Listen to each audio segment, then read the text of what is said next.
السلام علیکم. رب اشرح لی صدری ویسر لی امری واحلل عقدۃ من لسانی یفقہوا قولی. آج ہم اپنے سیرہ کے اگلے سیشن کے ساتھ ایک دفعہ پھر آپ کی خدمت میں حاضر ہیں. اس سے پہلے کہ ہم آج کا سیشن سٹارٹ کریں، میں نے آپ کے کیپٹن کے تھرو ایک سوال آپ لوگوں کے لیے چھوڑا تھا، دوہرا دیتی ہوں یہاں پر. میں چاہتی ہوں کہ اس کے اوپر میں آپ سے آپ کی رائے ضرور سنوں، پھر ہم آگے چلیں گے. اور سوال میں نے یہ پوچھا تھا کہ ہم نے اب تک مین غزوات تو پڑھے، اور وہ تو ان کی بڑی بڑی وجوہات تھیں، بڑی جنگیں تھیں، اور بہت ان کا امپیکٹ اور بہت کچھ ہم نے تفصیل میں دیکھا. بہت چھوٹی چھوٹی مہمیں بھی ہم نے دیکھی جن کو سریا کہتے ہیں، ٹھیک ہے. تو وہ جو چھوٹی چھوٹی مہمیں تھیں، وہ جو چھوٹے چھوٹے سرایا تھے، جس میں رسول اللہ صلی اللہ علیہ وسلم خود شریک نہیں تھے، اپنے ساتھیوں کو بھیجا. کبھی لڑنے کی نوبت آئی، کبھی لڑنے کی نوبت نہیں آئی. تو ان سے ہم نے کیا سیکھا؟ کیا ان کی بھی کوئی اہمیت ہے؟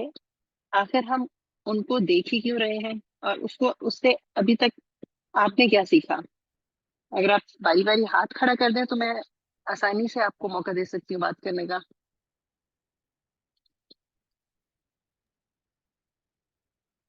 اور اگر آپ ہاتھ کھڑا نہیں کریں گے تو پھر میں اپنی مرضی سے پوچھنا شروع کروں گی. جی شائستہ. السلام علیکم. وعلیکم السلام. جی شائستہ. جو سریہ خپ تھا، تو اس میں جو وہ سٹوری تھی کہ وہ جو صحابہ تھے، وہ ان کو اتنا زیادہ سفر کرنا پڑا کہ انہیں درخت کے پتے کھانے پڑے تھے پہلے سفر کے دوران. اور پھر اللہ تعالیٰ نے ان کو اتنی بڑی مچھلی، وہ جو اینڈ پہ ان کو ملی تھی، کہ وہ اتنے عرصہ وہ کھاتے رہے لیکن وہ ختم نہیں ہوئی. تو وہ مجھے بہت انسپائرنگ لگی تھی. ایک انسپائرنگ تو تھی، لیکن کیا اس میں کوئی لیسن بھی تھا ہمارے لیے یا آپ کے لیے؟ اس میں یہ لیسن تھا کہ اللہ تعالیٰ کے لیے جب ہم کچھ کرتے ہیں، کسی راستے پہ نکلتے ہیں، تو اللہ تعالیٰ جو ہے وہ ہماری محنت ضائع نہیں کرتا، اور ہمیں کوئی نہ کوئی اس کا انعام ضرور ملتا ہے. اس میں صبر کا بھی ہے کہ انہوں نے بہت صبر کیا تھا اس موقع پہ. ٹھیک ہے، جزاک اللہ خیر. اور نیکسٹ کون کہے گا؟ سردار حذیفہ. آج ایک نیا نام مجھے نظر آیا، خوشی ہوئی آپ کے آنے سے. جی سردار حذیفہ، آپ کیسے بیان کریں گی؟ کیا آپ ہمارے ساتھ تھے یا آپ نے ریکارڈنگ سنی؟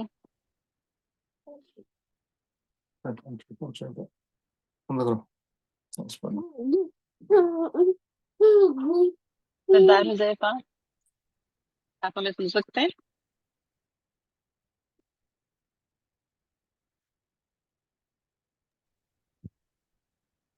اچھا، یہ اے ایم کے نام سے کون ہے؟ پلیز آپ ری نیم کر کے فل نیم لکھ دیا کیجیے تاکہ پکارنے میں آسانی رہے.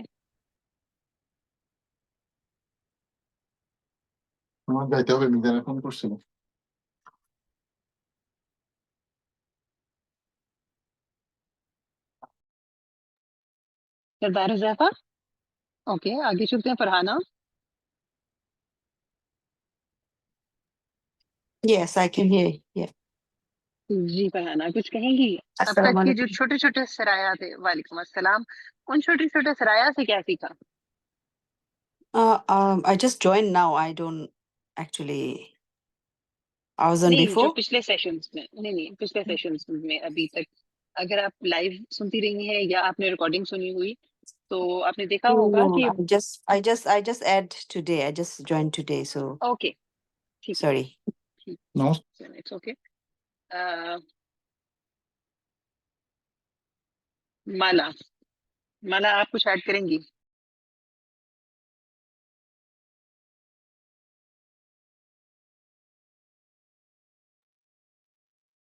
اچھا دیکھیے، یہاں سب لوگ اپنے ہی ہیں، ہم اپنی ہی کمیونٹی کے لوگ ہیں. پلیز کوئی آپ ہیزیٹیٹ مت کریں. فرینکلی آپ کا جو بھی پوائنٹ ہے آپ ضرور بیان کریں، اور اسی طرح آپ کی ہیزیٹیشن بھی دور ہوگی. ہم سب ایک دوسرے کے بہن بھائی ہی ہیں، دینی بہن بھائی ہی ہیں، تو اس میں کوئی شرمانے کی جھجکنے کی بات نہیں ہے. زید میر. اس طرف تھوڑا شور ہے، میری طرف تو. زید بھائی آپ کی طرف شور ہے، ہم پھر بھی آپ کو سن سکتے ہیں ویسے. عرفہ وحید. جی مجھے ایسا لگتا ہے کہ کیونکہ مدینہ میں آپ صلی اللہ علیہ وسلم کی لیڈرشپ کی زیادہ ضرورت تھی، تو کیونکہ جو چھوٹے چھوٹے گولز ہیں ان کے لیے آپ صحابہ کو بھیج سکتے ہیں، لیکن لانگ ٹرم کے گولز کے لیے مطلب آپ صلی اللہ علیہ وسلم کا کہیں اور ہونا ضروری تھا، اس لیے وہ ادھر نہیں گئے، مجھے یہ لگتا ہے۔ اچھا ٹھیک ہے، اوکے جی۔ عاتقہ، عاتقہ آپ کیا کہیں گی؟ میم اٹس سم تھنگ لائک کہ اس لیے ضروری ہے کہ آپ کو پتہ چل سکے کہ آپ کے ہوم لینڈ میں کوئی انلیگل کام تو نہیں ہو رہا جو اسلام کے خلاف ہے، پروٹیکٹنگ یور باؤنڈریز، یا اور ساتھ ساتھ اندر بھی خود کو پروٹیکٹ کرنا۔ جی یس، اور بہت یہ شکریہ۔ مطلب دشمن کے انٹر ہونے کا بھی نا وہ روکتا ہے چانسز۔ ٹھیک ہو گیا۔ برہان بھائی آپ کچھ کہیں گے؟ جی السلام علیکم۔ وعلیکم السلام۔ اس میں یہ ہے کہ جو شروع میں یہ مہمیں اسٹارٹ کی تھیں تو اس کا ان کا مقصد ایک تو انفارمیشن لینا بھی تھا اپنے اس علاقے کے اراؤنڈ، اور جو بھی قافلے وغیرہ گزر رہے ہیں ان سے انفارمیشن بھی لینا اور جاسوسی کرنا، وہ بھی مقصد تھا۔ اس کے بعد کچھ اسپیشل ٹاسک بھی حضور صلی اللہ علیہ وآلہ وسلم نے دیے تھے کسی کو قتل کرنے کے لیے، جیسے کعب بن اشرف کو قتل کیا گیا تھا، اور اس طرح مطلب اس طرح کے چھوٹے چھوٹے جو تھے ٹاسک تھے وہ ان کو دے کر، اور ان سے اور باؤنڈری جیسے پہلے بات کی، باؤنڈری کی حفاظت کے لیے بھی کہ کون انٹر ہو رہا ہے، کون آ جا رہا ہے، اس کے بارے میں ساری مطلب کافی زیادہ ٹاسک تھے ڈفرینٹ جو تھے مہم، ان کی ڈفرینٹ ٹاسک تھے بالکل تو بالکل، جی۔ جزاک اللہ خیر۔ اچھا یہ ایف علی کے نام سے کون ہے ہمارے ساتھ آج؟ آپ کچھ کہیں گے؟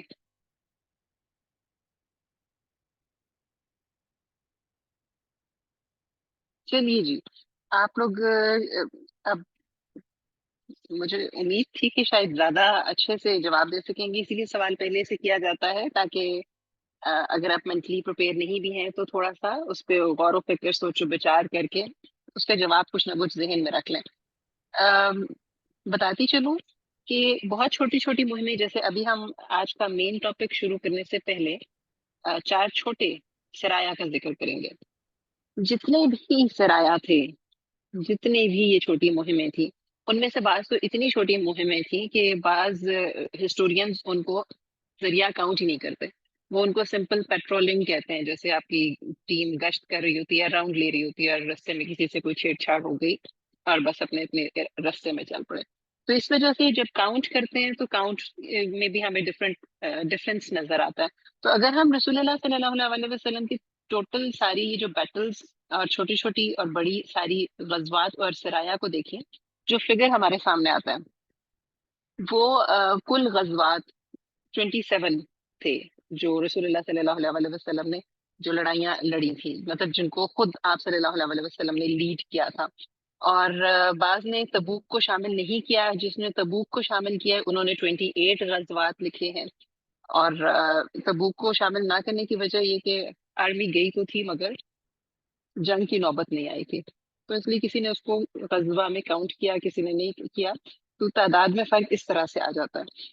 اسی طرح جو سرایا اگر ہم دیکھتے ہیں نا تو ان کی جو تعداد ہے وہ 47 یا 48 بنتی ہے۔ آپ یہ سوچیں کہ مدینہ میں رسول اللہ صلی اللہ علیہ وسلم نے اپنی زندگی کے 10 سال گزارے،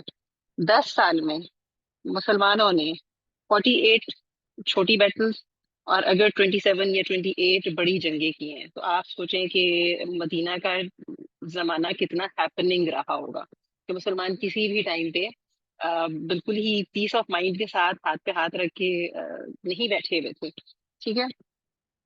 انٹرسٹنگ فیکٹ یہ ہے کہ اگر ہم ان 10 سال کی اتنی ساری جنگوں کا ریکارڈ دیکھیں تو کوئی ایک گیس کر سکتا ہے کہ کتنے لوگ تو بہت مارے گئے ہوں گے، کتنی اموات ہوئی ہوں گی؟ کوئی ایک رفلی کوئی آئیڈیا اگر کوئی دینا چاہے؟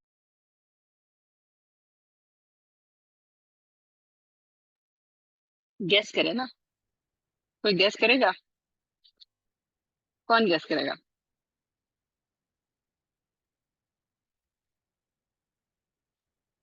ون لاکھ کوئی بھی نہیں جی کون؟ جی مہم. 1 لاکھ اگر آج کل کے زمانے کی جنگیں ہوتی تو یقیناً 1 لاکھ ہوتے. اور آپ لوگوں کو بہت زیادہ حیرت ہوگی سن کے کہ یہ اتنی ساری جنگوں میں جو ٹوٹل مسلمان شہید ہوئے وہ 148 تھے. 10 سال میں 148 مسلمان تھے جو شہید ہوئے، اور کافر جو مسلمانوں کے ہاتھوں مارے گئے وہ 293 تھے. آپ امیجن کر سکتے ہیں کہ جس اسلام کو بہت اورینٹلسٹ تنقید کا نشانہ بناتے ہیں کہ جی انہوں نے تو اسلام پھیلایا ہی جنگوں کے زور پہ تھا،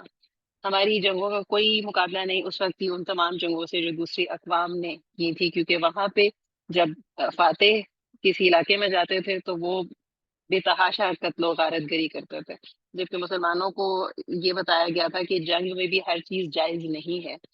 جنگ کے اندر بھی آپ کو کچھ قوانین کا خیال رکھنا ہے. آپ عورتوں کو نہیں مار سکتے، بچوں کو نہیں مار سکتے، بوڑھوں کو نہیں مار سکتے، سویلینز کو نہیں مار سکتے، صرف ان سے لڑائی کریں گے جو میدان جنگ میں آپ کے مقابلے پہ آئے ہیں. سو یہ بہت انٹرسٹنگ فیکٹ ہے کہ مسلمانوں کی ان جنگوں میں جنگوں کی تعداد بہت زیادہ ہے، اور ذہن میں آتا ہے کہ بہت بڑا فگر رہا ہوگا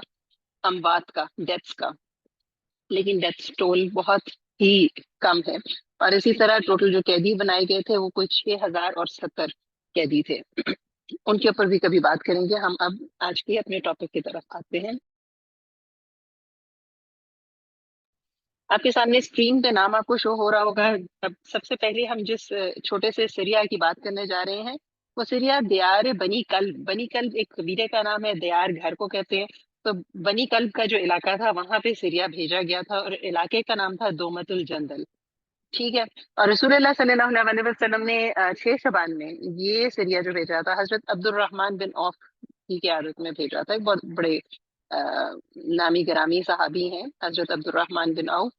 ان کو بھیجا تھا. اور ان کو رسول اللہ صلی اللہ علیہ وسلم نے اپنے سامنے بٹھا کر اپنے ہاتھ سے ان کے سر پہ پگڑی باندھی اور ان کو کہا کہ لڑائی میں اچھی صورت اختیار کرنا. آپ سوچیں کہ ہمیں جنگ میں بھی اخلاقیات کا دامن ہاتھ سے چھوڑنے کی اجازت نہیں ہے. رسول اللہ صلی اللہ علیہ وسلم نے کہا کہ جنگ میں اچھی صورت اختیار کرنا، اور فرمایا کہ اگر وہ لوگ تمہاری اطاعت کر لیں تو پھر تم ان کے بادشاہ کی لڑکی سے شادی کر لینا. یہ بہت انٹرسٹنگ بات ہے. دوسری اقوام میں ہم دیکھتے ہیں کہ جب جاتے ہیں تو پھر پوری طرح سے دشمن کا زور ختم کرنے پہ زور ڈالا جاتا ہے کہ میکسیمم کلنگ کرو، سیولینز کو بھی مارو، اور اتنی دہشت اور خوف اور روب بٹھا دو کہ دوبارہ وہ قوم تمہارے سامنے نہ آ سکے. جبکہ مسلمانوں کا جو فوکس ہوتا تھا وہ اس چیز کے اوپر ہوتا تھا کہ دلوں کو کیسے جیتنا ہے، آپس میں انس کیسے پیدا کرنا ہے. تو جو ہے آپ سے میرا سوال تھا نا کہ چھوٹی چھوٹی سرایا ہیں ان سے آپ نے کیا سیکھا، اس میں آپ کو بہت سی اخلاقیات کی چیزیں ملتی ہیں، جہاں آپ کو یہ پتہ چلتا ہے کہ رسول اللہ صلی اللہ علیہ وسلم کی اپروچ بہت پرو ایکٹیو تھی. آپ ایک دم سے بے فکر نہیں ہو گئے تھے. ایسا نہیں تھا کہ جب کوئی مشکل آئے گی تو دیکھ لیں گے کیا کرنا ہے، بلکہ آپ نے شروع دن سے ہر چیز پہ نظر رکھی تھی، اپنی سرحدوں پہ بھی اور ملک کے اپنے اس شہر کے اندر کے حالات کے اوپر بھی. آپ نے ٹیمز بنائی ہوئی تھی جو کہ ہر طرف نگرانی بھی کرتی تھیں. آپ نے اپنا انٹیلیجنس سسٹم رکھا ہوا تھا جو صحابہ کرام جا کے جاسوسی کیا کرتے تھے اور خبریں لاتے تھے تاکہ کبھی ایسا نہ ہو کہ اچانک دشمن حملہ کر دے اور ہم بے خبر ہوں. تو ہر چیز کا خیال رکھا جاتا تھا. اور جب مسلمان کوئی ٹیم بھیجی جاتی تھی کسی جگہ کسی علاقے کے لوگوں کی سرکوبی کے لیے تو وہ تب ہوتا تھا جب آپ کو پتہ چل جاتا تھا کہ وہ آلریڈی تیاری کر رہے ہیں یا وہ آلریڈی کسی فتنے کو اٹھانے کے لیے تیار بیٹھے ہیں. اور تب بھی ٹیم کو یہ ہدایت ہوتی تھی کہ پہلے جا کے ان کے سامنے دین کو پیش کرنا. اگر تو وہ بات مان جاتے ہیں اور وہ دین کو ایکسیپٹ کر لیتے ہیں تو پھر مت مارنا، پھر اجازت نہیں ہے. اگر کلمہ جو پڑھ لے اس کے اوپر تلوار نہیں اٹھانی. اور پھر یہ جیسے آپ دنیا کی کسی بھی قوم کی ہسٹری اٹھا لیں، کسی وار کی ہسٹری اٹھا لیں، وہاں پہ ہمیشہ مخالفوں کے ساتھ یہی کیا جاتا ہے کہ ان کو یا تو غلام بنایا جاتا ہے یا ان کی خواتین کو ریپ کر دیا جاتا ہے یا بدترین تشدد کا نشانہ بنایا جاتا ہے. لیکن رسول اللہ صلی اللہ علیہ وسلم کا یہ طریقہ نہیں تھا. آپ کا طریقہ تھا کہ باعزت طریقے سے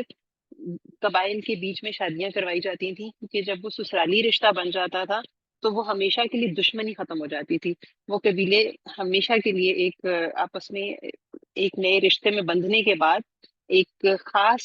لگاؤ کے ساتھ ایک دوسرے سے جڑ جاتے تھے، ایک خاص محبت کے رشتے میں بندھ جاتے تھے. تو یہاں پہ بھی ہمیں یہی چیز نظر آ رہی ہے کہ آپ نے فرمایا حضرت عبد الرحمن کو کہ پہلے تم ان کو دعوت دینا، اگر وہ اطاعت کر لیتے ہیں تو پھر بادشاہ کی لڑکی سے شادی کر لینا، تاکہ ان کے دل میں کسی قسم کی کدورت بھی نہ رہے اور آپس میں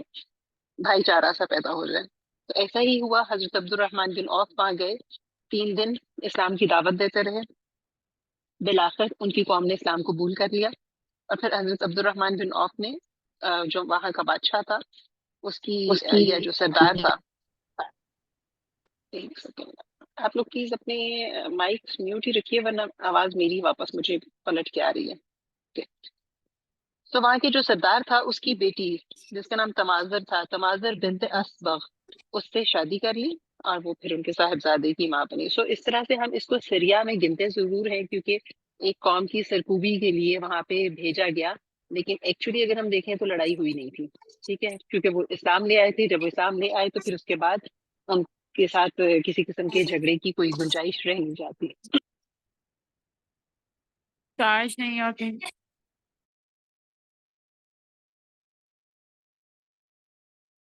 Okay. اس کے بعد اگلا ایک اور سریا جو آپ کو اپنی اسکرین پہ اس کا نام نظر آ رہا ہے، وہ سریا ہے دیار بنی سعد. بنی سعد ایک اور قبیلہ اور ان کا علاقہ، اور اس علاقے کا نام تھا فدق. یہ بھی 6 ہجری ہی کا واقعہ ہے. حضرت علی رضی اللہ تعالیٰ عنہ کو رسول اللہ صلی اللہ علیہ وسلم نے یہاں بھیجا تھا، اور اس کی وجہ یہ ہوئی تھی کہ پہلے سے ہی انٹیلیجنس رپورٹ مل گئی تھی. رسول اللہ صلی اللہ علیہ وسلم کو خبر پہنچ گئی تھی کہ بنو سعد جو ہے اپنی ایک پارٹی تیار کر رہے ہیں، ٹیم تیار کر رہے ہیں، یا ایک جمعیت تیار کر رہے ہیں جس کو وہ یہود کے ساتھ مل کے تو مسلمانوں کے خلاف استعمال کرنے والے ہیں. تو لہٰذا جیسے ہی یہ رپورٹ رسول اللہ صلی اللہ علیہ وسلم تک پہنچی، آپ نے فوراً حضرت علی کو 200 آدمیوں کے ساتھ بھیجا. یہ لوگ رات میں سفر کرتے اور دن میں چھپے رہتے. آپ کو پتہ ہے نا کہ آپ کسی امپورٹنٹ ایسی اسائنمنٹ پہ جا رہے ہیں، جب آپ کی انٹیلیجنس رپورٹ آپ تک پہنچ گئی، آپ کو پتہ ہے دشمن کی نقل و حرکت پہ آپ کی خبر ہے، آپ کی نظر ہے، آپ کو پتہ ہے دشمن کیا کر رہا ہے، اور آپ ہی چاہتے ہیں کہ ان کو بائی سرپرائز ان کو جا کے لیں. کیونکہ اگر آپ اعلان کر کے جائیں گے تو پھر تو صورتحال بالکل ہی ڈفرینٹ ہو جائے گی نا. تو خفیہ طریقے سے، تاکہ ان کو پتہ نہ چلے کہ ان کی مخبری بھی ہو چکی تھی اور ان کو ٹائم سے سنبھلنے کا موقع ہی نہ دیا جائے. اس وجہ سے حضرت علی رات کو سفر کرتے تھے، دن میں چھپے رہتے تھے. اور آخر ایک رستے میں ہی پھر ایک جاسوس کو انہوں نے گرفتار کیا اور اس سے پوچھ گچھ کی، تفتیش کی. تو اس نے کہا کہ ہاں ہمارا یہود کے ساتھ معاہدہ ہوا ہے، اور خیبر کی جو ان کی زمینیں ہیں وہاں سے وہ ہمیں کھجوریں دیں گے اور اس کے بدلے ہم ان کی امداد کریں گے. اور جاسوس نے باقی بھی ساری ڈیٹیلز بتا دی کہ بنو سعد نے کس جگہ اپنی جو فوج تیار کی ہے وہ کہاں پہ رکھی ہوئی ہے. سو اس لیے حضرت علی نے پھر جا کے پہلے سے ان پہ حملہ کیا، اور بنو سعد جو ہے وہ مقابلے پر نہیں آئے. وہ اپنے بچوں عورتوں سمیت وہاں سے بھاگ گئے اور اپنے سردار کے ساتھ ہی انہوں نے مقابلہ نہیں کیا. اور البتہ ان کا جو سامان پیچھے رہ گیا، 500 اونٹ تھے اور 2000 بکریاں، وہ پھر مسلمانوں کے مال غنیمت کے طور پہ ان کے حصے میں آ گئے. پھر اسی طرح ایک اور ہم سریا دیکھتے ہیں، یہ بھی 6 ہجری ہی کا واقعہ ہے، رمضان 6 ہجری. اور اس میں یہ سریا وادی القرا میں بھیجا گیا تھا. اور آپ کا اسکرین شیئرنگ بند ہو گئی ہے، اس کو چیک کر لیجیے گا. تو وادی القرا میں حضرت ابوبکر صدیق کو بھیجا گیا تھا. اور اس کی وجہ، اس جنگ کی وجہ کیا بنی؟ اس کی یہ وجہ بنی کہ بنو فزارہ کی ایک شاخ ہے، وہ دھوکے سے رسول اللہ صلی اللہ علیہ وسلم کو قتل کرنے کا پلان کر رہے تھے، پلاننگ کی ہوئی تھی انہوں نے. اور وہی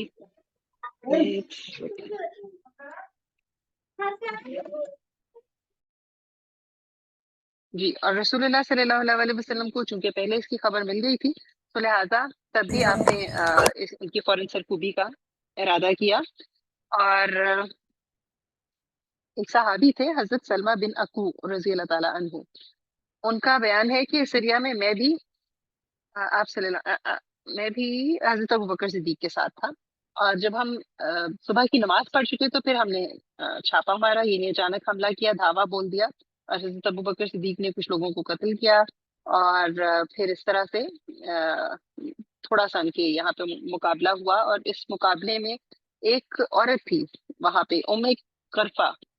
وہ عورت تھی اصل میں جس نے پوری یہ پلاننگ کی ہوئی تھی رسول اللہ صلی اللہ علیہ وسلم کے خلاف، ان کو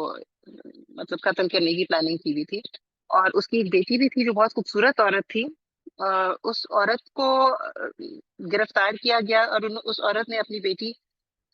دے دی صحابی کو کہ اچھا یہ آپ اس سے نکاح کر لیں جو بھی ہے۔ اور صحابی یہ جو حضرت سلمہ بن اکو ہیں، وہ کہتے ہیں وہ میرے حصے میں آئی لڑکی، لیکن رسول اللہ صلی اللہ علیہ وسلم نے، کہتے ہیں وہ بہت حسین عورت تھی لیکن اس سے نکاح نہیں کرنے دیا، بلکہ قیدیوں کے عوض اس کو رہا کر دیا، اور یعنی اہل مکہ کو وہ لڑکی دے کے اور اس کے بدلے میں بہت سے مسلمانوں کو آزاد کروا لیا۔ تو ہم مسلمانوں کی جو قیدیوں والا معاملہ ہے، جنگی قیدیوں میں، وہاں ہم یہ دیکھتے ہیں کہ چونکہ اسلام نے آنے کے بعد، اسلام سے پہلے ملک میں بلکہ پوری دنیا ہی میں غلاموں کا اور لونڈیوں کا بہت رواج تھا، لیکن جس کو آہستہ آہستہ اسٹیپ بائی اسٹیپ اسلام نے پھر اس کو ختم کیا، اور پہلی پریفرنس یہی دی، کیونکہ کسی کو قید میں رکھنا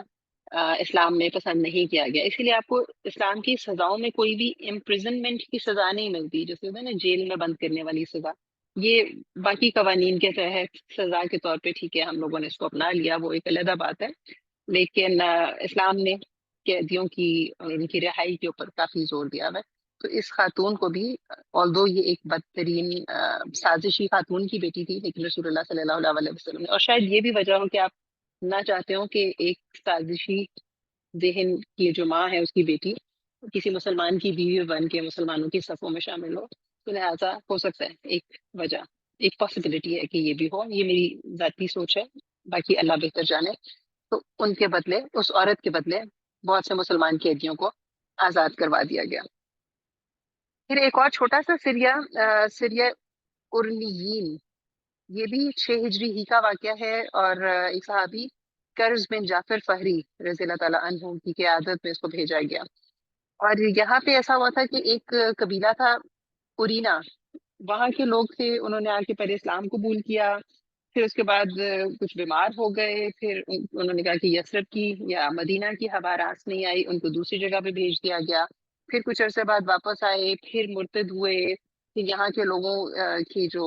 چرواہے تھے ان کے اونٹ لوٹ مار کر لی، ان کے جانور ہانک کے لے گئے، اور اس طرح کی حرکتیں کی، تو لہٰذا ان افراد کو پھر سزا دینے کے لیے یہ سریہ بھیجا گیا تھا، ان کو پکڑ لیا گیا، اور ان کو قصاص کے طور پہ پھر ان کو سزا دی گئی، ان کے ہاتھ پاؤں کاٹ دیے گئے تھے، اور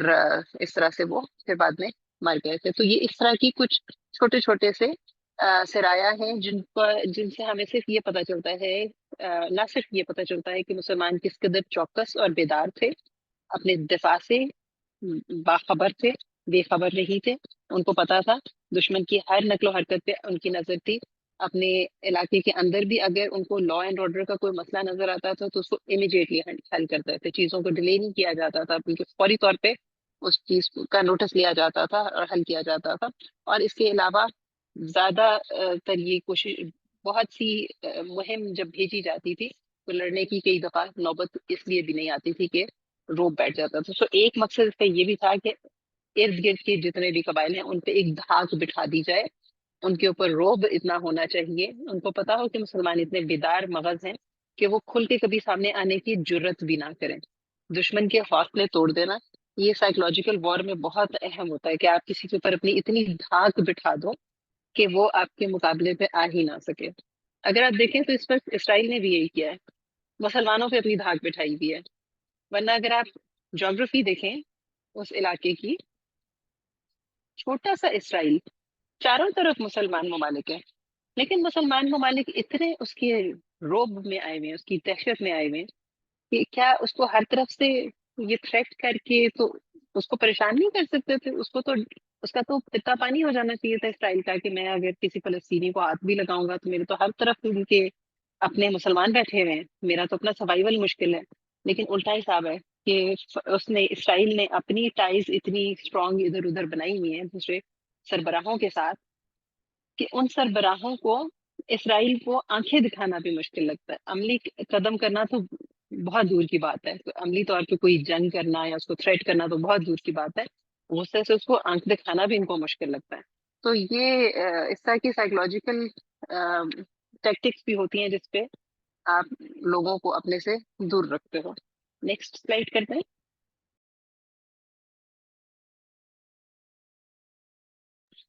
اب ہم اپنے آج کے مین ٹاپک کی طرف آتے ہیں۔ آج کا ہمارا بہت اہم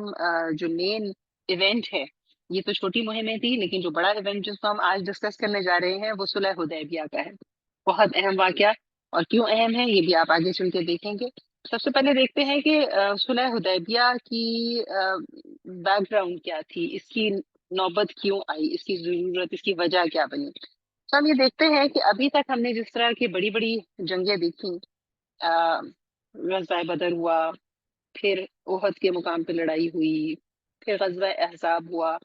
ہر موقع پہ مسلمانوں نے ڈٹ کے کفار کا مقابلہ کیا، اور پھر اس کے بعد مختلف یہودی قبیلوں سے جو لڑائیاں ہوئی، اس میں یہ چیز تو طے ہے کہ ہر قبیلے پہ مسلمانوں کی دھاک بیٹھ چکی تھی، اور ان کو پتہ چل گیا تھا کہ مسلمانوں کو شکست دینا کافی مشکل ہے، آسان نہیں ہے۔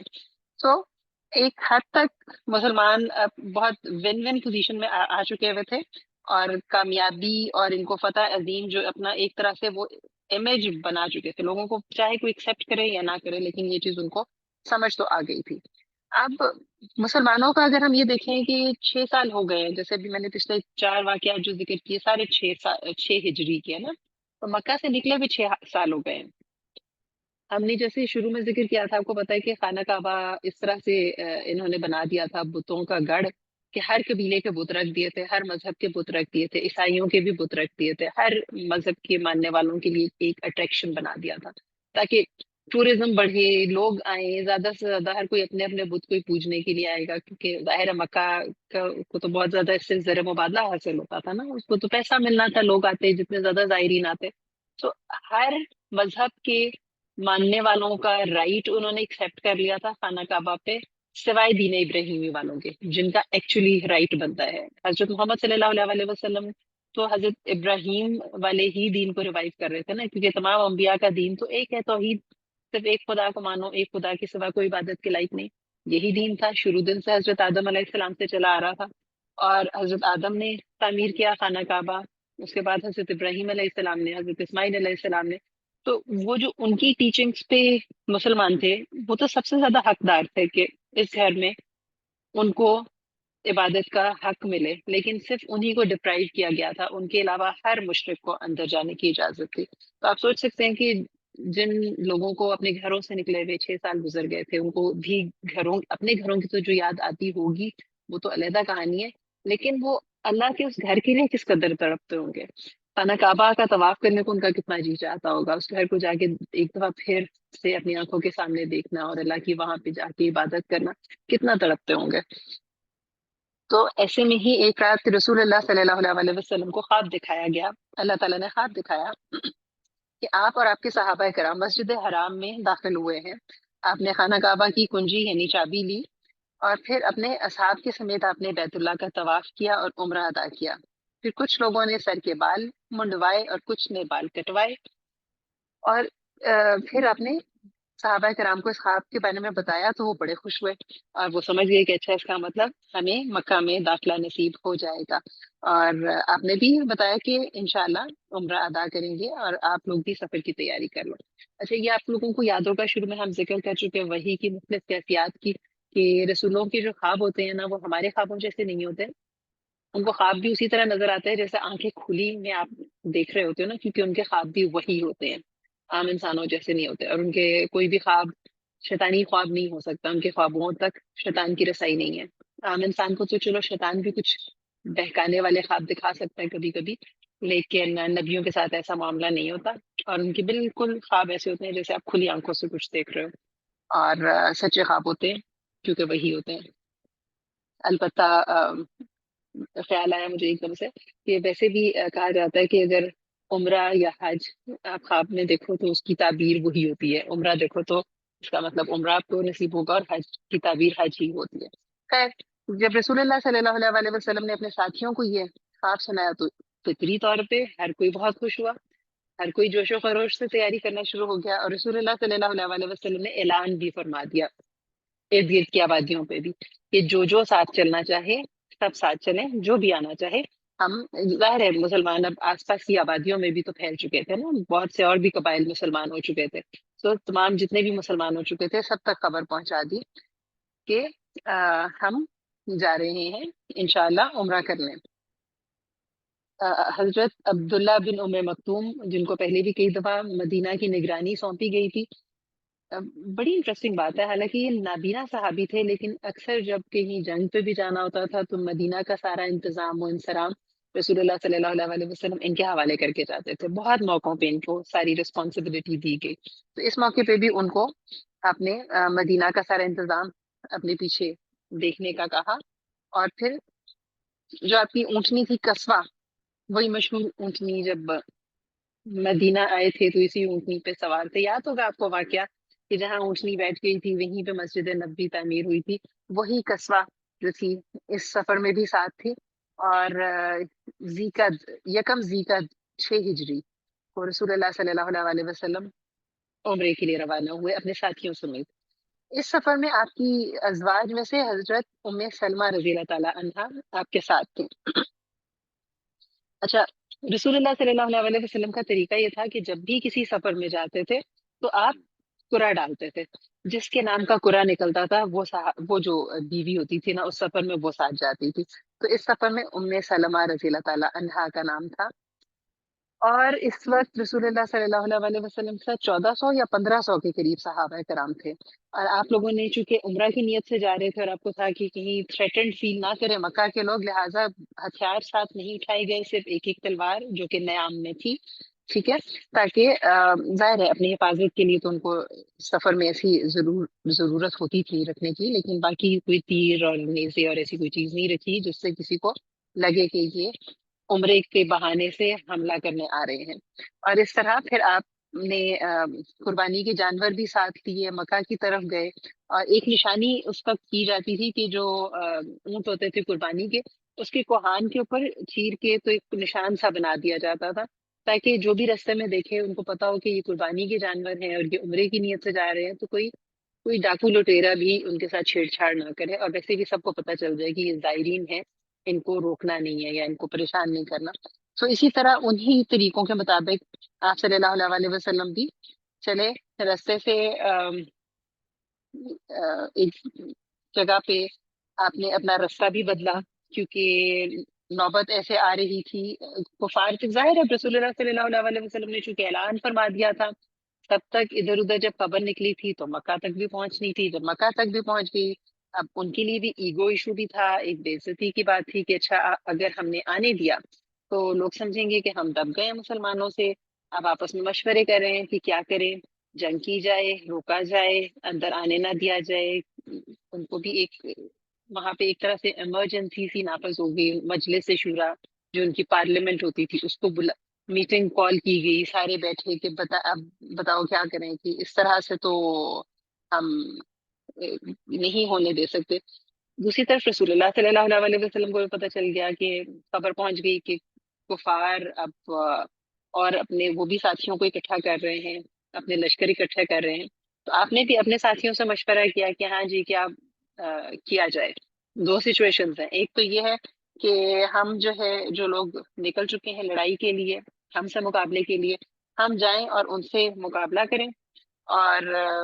دوسری صورت یہ ہو سکتی ہے کہ ہم اپنے رستے پہ ہی چلتے رہیں، کسی کی طرف اور نہیں جائیں، عمرے کے لیے جائیں، اور اگر رستے میں کوئی خود ہماری طرف آئے تو پھر لڑائی کریں، مگر خود سے شروع نہ کریں۔ تو ایسے میں حضرت ابو بکر صدیق نے کہا کہ اللہ اور اللہ کے رسول بہتر جانتے ہیں کہ کیا بہتر ہے، لیکن ہم عمرہ کرنے آئے ہیں، کسی سے لڑنے کی نیت سے نہیں آئے۔ سو اگر ہمارے اور بیت اللہ کے درمیان کوئی آئے گا تو پھر ہم اس سے لڑائی کر لیں گے۔ تو یہ ایک اچھا انہوں نے مشورہ دیا۔ سو رسول اللہ صلی اللہ علیہ وسلم نے اسی مشورے کو ایکسیپٹ کیا اور لوگوں نے اپنا سفر جاری رکھا۔ خالد بن ولید مشہور صحابی جو کہ ابھی تک اسلام نہیں لائے تھے، انہوں نے رستے میں دیکھا مسلمانوں کو، مطلب اتنے قریب دونوں لشکر آ گئے کہ ایک دوسرے کو دیکھ سکتے تھے، اور تب حضرت خالد بن ولید نے پہلی دفعہ مسلمانوں کو نماز پڑھتے دیکھا، مطلب اتنے قریب سے، اور انہوں نے سوچا کہ اس طرح تو جب یہ سجدے میں جائیں ان کو تو قتل کرنا بہت آسان ہے، تو اگلی دفعہ یہ نماز پڑھیں گے تو میں ان کو اس طرح سے ان کو ہم ٹھکانے لگا دیں گے. لیکن اسی وقت اللہ تعالیٰ نے نماز خوف کا حکم نازل فرما دیا، اور خالد بن ولید کی یہ خواہش پوری نہیں ہو سکی. نماز خوف کا طریقہ یہ ہوتا ہے کہ آپ کی جو صف ہوتی ہے، آدھے مجاہدین امام کے پیچھے ایک رکعت ادا کرتے ہیں، اور باقی مجاہدین ہتھیار لے کے پہرے پہ کھڑے ہو جاتے ہیں. کہ جب پہلی رکعت ہو جاتی ہے تو جن مجاہدین نے رکعت ادا کر دی، وہ اسی طرح سلام پھیرے بغیر پیچھے آ جاتے ہیں پہرے پہ، اور جو پہرے والے ہیں وہ وہیں سے جوائن کر کے دوسری رکعت وہ مکمل کرتے ہیں، اور باقی اپنی یہ بعد میں شادی کی ایک رکعت مکمل کی جاتی ہے. تو اس طرح سے کوئی غافل نہیں ہوتا. سو یہ طریقہ اس موقع پہ اللہ تعالیٰ نے صلاۃ خوف نازل کر دی. اس سے یہ بھی پتہ چلتا ہے کہ حالت جنگ میں بھی نماز معاف نہیں ہے. جب دشمن سامنے ہے اور اچانک آپ پہ ٹوٹ پڑ سکتا ہے اور آپ کو تہس نہس کرنے کی پلاننگ کر سکتا ہے، ایسے میں بھی نماز میں کمی کر دی، 2 رکعت پڑھ لو،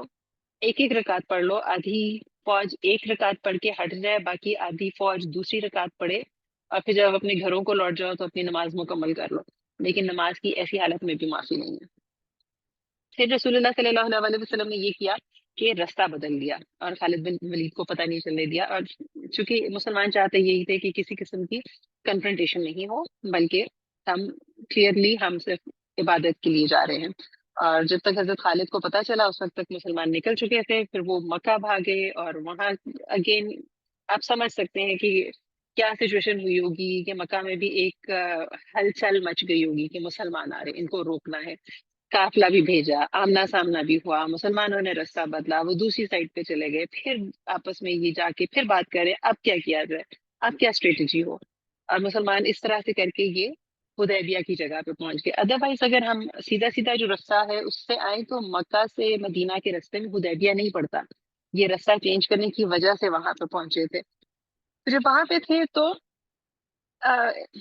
بدیل بن ورقہ ایک شخص تھا، اس کو بھیجا گیا ان سے بات کرنے کے لیے. ان کو وہ جب آیا، رسول اللہ صلی اللہ علیہ وسلم نے کہا کہ دیکھو ہم کسی سے لڑنے نہیں آئے، قریش بھی تھک چکے ہیں ہم سے لڑ لڑ کے، اور اگر وہ چاہتے ہیں تو ہمارے ساتھ طے کر لیتے ہیں، کوئی مدت طے کر لیتے ہیں کہ اس مدت کے دوران ہم آپس میں نہیں لڑیں گے اور وہ ہٹ جائیں، اور پھر اگر اللہ تعالیٰ مجھے غلبہ دے دے گا جب، تو پھر ان کی مرضی ہے، چاہے تو وہ میری اطاعت کر لیں، اور اگر تب بھی وہ اطاعت نہ کرنا چاہیں تو پھر وہ فریش ہو چکے ہوں گے، دوبارہ سے لڑائی کر لیں گے. کہنے کا مقصد مفہوم اس بات کا یہ تھا کہ اگر وہ تب بھی میری اطاعت میں نہیں آنا چاہتے اور جنگ بھی کرنا چاہتے ہیں تو چلو ان کو ایک بریک اتنی مل چکی ہوگی، تازہ دم ہو چکے ہوں گے وہ، تو پھر ہم لڑائی کر لیں گے. اور یہ بھی ساتھ تھریٹ کر دیا کہ اللہ کی قسم جب تک میری جان میں جان ہے میں تو پھر ان سے لڑتے ہی شہید ہونا پسند کروں گا. تو بدیل نے جب یہ سارا کچھ سنا تو اس نے جا کے بتایا. اب پھر بیچ میں کورسپونڈنس ہوتی رہی، کبھی ان کا ایک شخص آتا تھا پھر دوسرا آتا تھا بات کرنے، جیسے انہوں نے ایک شخص کو بھیجا. یہ ایک انٹرسٹنگ بات ہے کہ ایک قریش کا ایک اسی ساری آمد و رفت میں ایک شخص مقرز بن حفص آیا، تو رسول اللہ صلی اللہ علیہ وسلم نے فوراً اپنے ساتھیوں کو اس شخص کو دیکھ کے کہا کہ یہ ایک بد عہد آدمی ہے.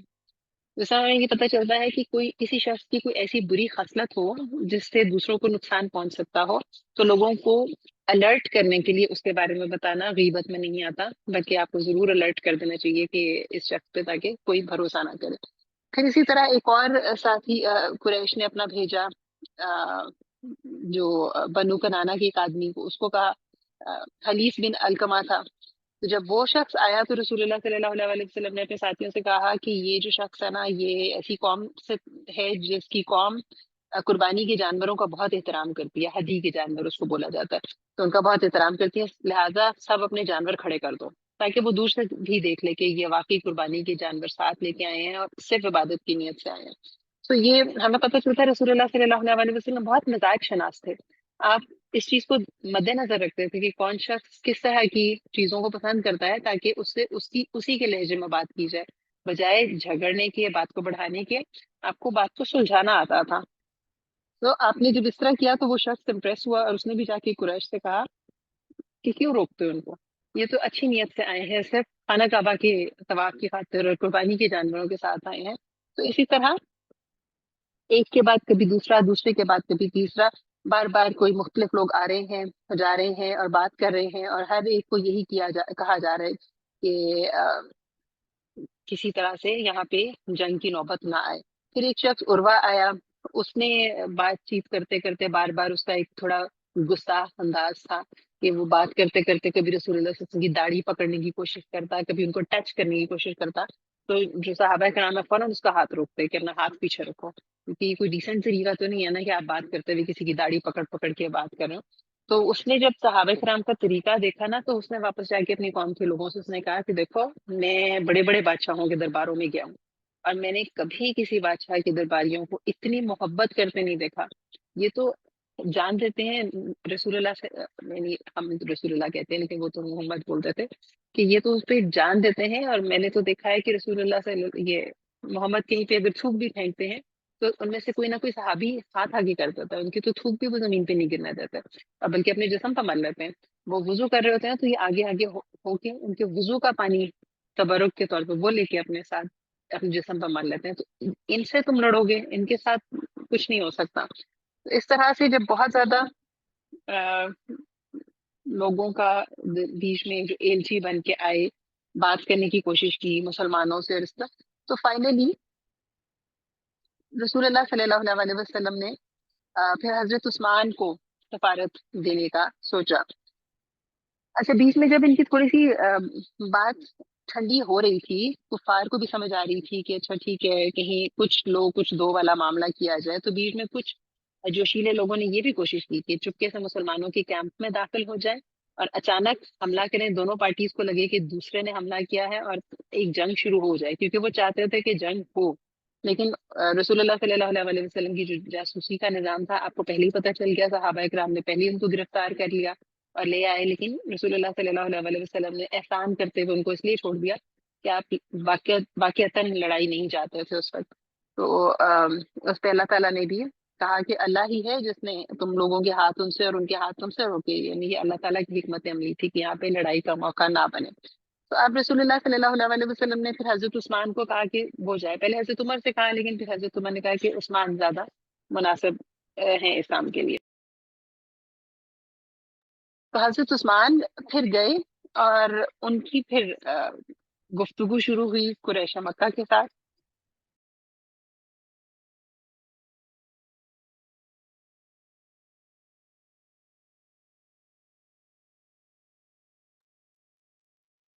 اوکے، تو جب حضرت عثمان کی وہاں بات چیت شروع ہوئی تو ان کو تھوڑا سا وقت لگ گیا، تقریباً 3 دن کفار نے ان کو وہاں پہ ٹھہرایا، اور 3 دن ٹھہرانے کا مقصد یہ تھا کہ ظاہر ہے وہ آپس میں بھی مشورے کر رہے تھے اور ان کو بھی تشویش تھی کہ مسئلے کو کس طریقے سے حل کیا جائے، کس طرح سے نمٹایا جائے، کیونکہ اگر مسلمانوں کے ساتھ وہ کوئی زیادہ سختی کا معاملہ کرتے ہیں تو پورے عرب میں جو ان کی ایک رسپیکٹ تھی وہ بھی خراب ہوتی نا۔ سب لوگ یہ کہتے ہیں کہ بھئی انہوں نے تو زائرین کو روکا ہے، کیونکہ وہاں پہ تو ہر کوئی جا سکتا تھا، اس گھر میں اپنے اپنے بتوں کی پوجا کرنے کے لیے بھی جا سکتے تھے، تو یہ ان کے لیے بھی ایک بڑی عجیب سی آکورڈ سچویشن ہو رہی تھی۔ سو اس ساری مشاورت میں ان کو کچھ وقت لگ گیا، 3 دن لگ گئے۔ اب یہ جو 3 دن کا وقت تھا نا، اس میں ایک افواہ پھیل گئی، یہاں مسلمانوں تک آ گئی،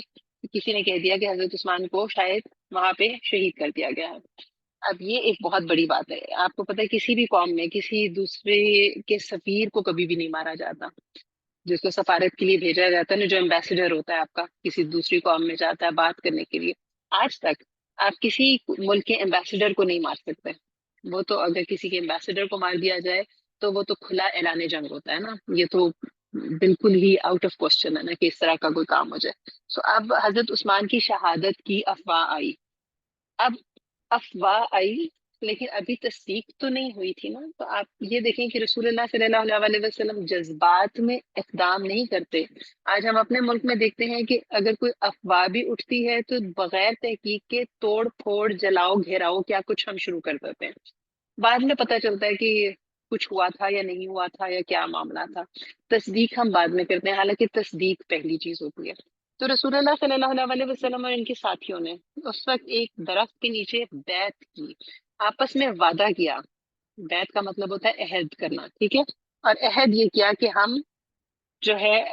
یعنی موت پہ بیعت کی کہ میدان جنگ چھوڑ کے بھاگیں گے نہیں. اگر خبر سچی ہوئی، اگر عثمان کو شہید کیا گیا ہوا تو ہم پھر اس کا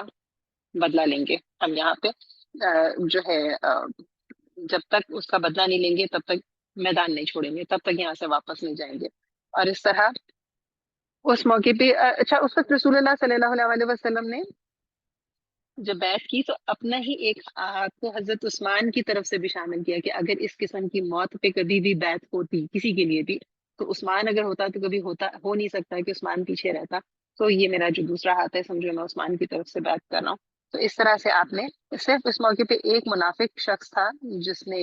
بیعت میں شرکت نہیں کی، باقی تمام افراد نے اس بیعت میں شرکت کی اور اس بیعت کو اللہ تعالیٰ نے بہت پسند کیا. اللہ کی رضا چونکہ اس بیعت کو حاصل ہوئی اس لیے اس کو بیعت رضوان کہا جاتا ہے. اور اس موقع پہ اللہ تعالیٰ نے وہ آیت نازل کی لقد رضی اللہ عن المؤمنین اذ یبایعونک تحت الشجرہ، یقیناً اللہ ان مومنین سے راضی ہوا کہ جب وہ آپ سے درخت کے نیچے بیعت کر رہے تھے. کیونکہ یہ بیعت ایک طرح سے موت پہ بیعت تھی، یہ یہاں پہ لڑنے کی تیاری کے ساتھ نہیں آئے تھے، اور یہ کہ جو بھی ہوتا پھر اس کے بعد یہاں سے بھاگنے والے نہیں تھے. اب اس کے بعد ہوا کیا آگے کی بات آپ کے ساتھ شیئر کریں گی لائبہ. السلام علیکم لائبہ. وعلیکم السلام. جی جی اوور ٹو یو. جزاک اللہ خیر. اچھا، اب جب کافروں کو پتہ چلا کہ مسلمانوں نے بیعت کر لی ہے تو اب کیونکہ ماضی ان کے سامنے تھا اور ان کو اس بات کا علم تھا کہ جب مسلمان کسی بھی چیز کا ارادہ کر لیں، کسی جنگ کا ارادہ کر لیں، پھر ان کا لڑنے کا عزم اتنا پختہ ہوتا ہے کہ وہ اسلام کے لیے کچھ بھی قربان کر سکتے ہیں. لہٰذا کفار نے یہ فیصلہ کیا کہ اب ہمیں صلح کر لینی چاہیے، ہماری بھلائی اسی میں ہے. تو انہوں نے اپنا ایک نمائندہ بھیجا، سہیل بن عمر، اس کو بھیجا. اور جب وہ حدیبیہ کے مقام پہ پہنچا تو اس نے دیکھا کہ صحابہ کرام جو ہیں وہ لڑائی کی تیاری کر رہے ہیں. اس نے رسول اللہ صلی اللہ علیہ وسلم سے کہا کہ حضرت عثمان زندہ ہیں، انہیں قتل نہیں کیا گیا، آپ کے صحابہ کرام تو لڑائی کی تیاری کر رہے ہیں، میں آپ کے پاس صلح کے لیے آیا ہوں، کچھ شرطیں لے کر آیا ہوں. اب سہیل بن عمر کو خطیب قریش بھی کہا جاتا تھا، یہ بڑا انٹیلیجنٹ اور ہوشیار بندہ تھا. تو رسول اللہ صلی اللہ علیہ وسلم نے صحابہ کرام سے کہا کہ اگر سہیل بن عمر کو قریش نے بھیجا ہے تو اس کا مطلب وہ لوگ واقعی صلح چاہتے ہیں. تو رسول اللہ صلی اللہ علیہ وسلم نے اس سے بولا کہ بتاؤ کیا شرطیں ہیں تمہاری. تو اس نے 4 شرطیں بتائی. پہلی شرط یہ تھی کہ مسلمان اس سال مکہ میں داخل نہیں ہوں گے، آپ لوگ اگلے سال آئیں اور آپ بیت اللہ کا طواف کر سکیں گے. 3 دن آپ لوگ قیام کریے گا، لیکن آپ اپنے ساتھ کوئی ہتھیار نہیں لے کر آئیں گے تلواروں کے سوا. دوسری شرط اس نے یہ بتائی کہ 10 سال تک صلح رہے گی، امن قائم رہے گا اور کوئی بھی جنگ نہیں ہوگی. تیسری شرط اس کی یہ تھی کہ تمام قبائل خود مختار ہوں گے، کسی کو بھی کسی کے قبیلے میں کا فرد بننا ہے وہ آزاد ہے، کسی کو اگر مسلمان بننا ہے وہ مسلمان بن سکتا ہے، کسی کو کافر بننا ہے وہ کافر بن سکتا ہے، ہم کوئی زور زبردستی نہیں کریں گے. اسی تیسری شرط کے بعد یہ ہوا کہ بنو خزاعہ وہ رسول اللہ صلی اللہ علیہ وسلم کے عہد و پیمان میں شامل ہو گئے، اور ایک قبیلہ تھا بنو بکر، وہ قریش کے ساتھ شامل ہو گئے. چوتھی شرط اس نے یہ بتائی کہ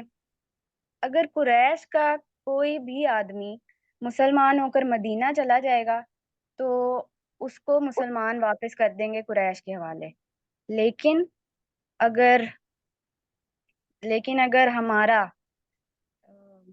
اگر کوئی بھی مدینہ سے مسلمان قریش کے پاس آتا ہے تو قریش اس کو واپس نہیں کریں گے. اب یہ جو چوتھی شرط تھی یہ صحابہ کرام کے لیے تو ان کو اس پہ بڑا غصہ آیا اور ماننے والی تھی تو نہیں، لیکن رسول اللہ صلی اللہ علیہ وسلم کو اس میں حکمت نظر آئی. انہوں نے یہ 4 شرطیں مان لی کہ ٹھیک ہے، ان 4 شرطوں کی بیسس پہ ہم یہ صلح کا معاہدہ کر لیتے ہیں. آپ صلی اللہ علیہ وسلم نے حضرت علی سے کہا کہ آپ صلح نامہ لکھیں، اور اس کی ابتدا اس طرح سے کریں، بسم اللہ الرحمن الرحیم۔ ابھی حضرت علی لکھنے ہی والے تھے کہ سہیل بن عمر نے کہا کہ نہیں، ہمیں نہیں پتہ رحمان کون ہے، ہم ان الفاظ سے ناواقف ہیں۔ تو آپ ایسا کریں کہ آپ لکھیں بسمک اللہم، یعنی اللہ کے نام سے شروع۔ تو آپ صلی اللہ علیہ وسلم نے کہا ٹھیک ہے، کیونکہ یہ ایسی بات نہیں تھی جس پہ کوئی اختلاف کیا جائے۔ اس نے اپنے کسی بت کا نام لکھنے کے لیے نہیں کہا تھا، اور مطلب سیم ہی تھا، اور اگر رحمان اور رحیم نہیں لکھیں گے تو بھی اللہ تعالیٰ کی یہ کوالٹیز ویسے ہی رہیں گی۔ تو اس پہ بھی کوئی اختلاف نہیں کیا۔ پھر اگلی بات رسول اللہ صلی اللہ علیہ وسلم نے کہی کہ ٹھیک ہے، اب آپ لکھیں کہ رسول اللہ محمد صلی اللہ علیہ وسلم نے سہیل بن عمر سے ان شرطوں پر صلح کا معاہدہ طے کیا۔ اس پہ بھی سہیل بن عمر نے اختلاف کیا کہ اگر ہم آپ کو رسول اللہ مانتے ہوتے تو پھر یہ لڑائی کس بات کی تھی؟ ہم تو آپ کو رسول اللہ نہیں مانتے، تو آپ اس معاہدے پہ یہ لکھیں کہ اپنے والد کا نام لکھیں، محمد بن عبداللہ لکھیں۔ اب حضرت علی کو یہ بات بہت ناگوار گزری اور وہ یہ لکھ چکے تھے، تو اس بات پہ بھی آپ صلی اللہ علیہ وسلم نے کوئی اختلاف نہیں کیا۔ انہوں نے کہا کہ تم نہیں مانتے لیکن رسول اللہ تو میں ہوں، کیونکہ حضرت علی یہ نہیں الفاظ مٹا رہے تھے، تو آپ صلی اللہ علیہ وسلم نے خود سے الفاظ مٹائے اور پھر معاہدے پہ یہی لکھا محمد بن عبداللہ۔ اور اس طرح سے پھر دونوں طرف کی پارٹیز، قریش کی بھی اور مسلمانوں کی بھی، انہوں نے اس پر سائن کر دیے اور یہ معاہدہ طے پا گیا۔ اس کے بعد یہ ہوا کہ ابھی جب یہ صلح نامہ لکھا ہی جا رہا تھا کہ ایک شخص آیا، بیڑی اس کے پیروں میں آپ کہہ لیں چینز تھی، یعنی وہ کوئی قیدی تھا، قریش مکہ نے اس کو قید کیا ہوا تھا۔ کیوں قید کیا ہوا تھا؟ کیونکہ وہ مسلمان تھا، ابو جندل۔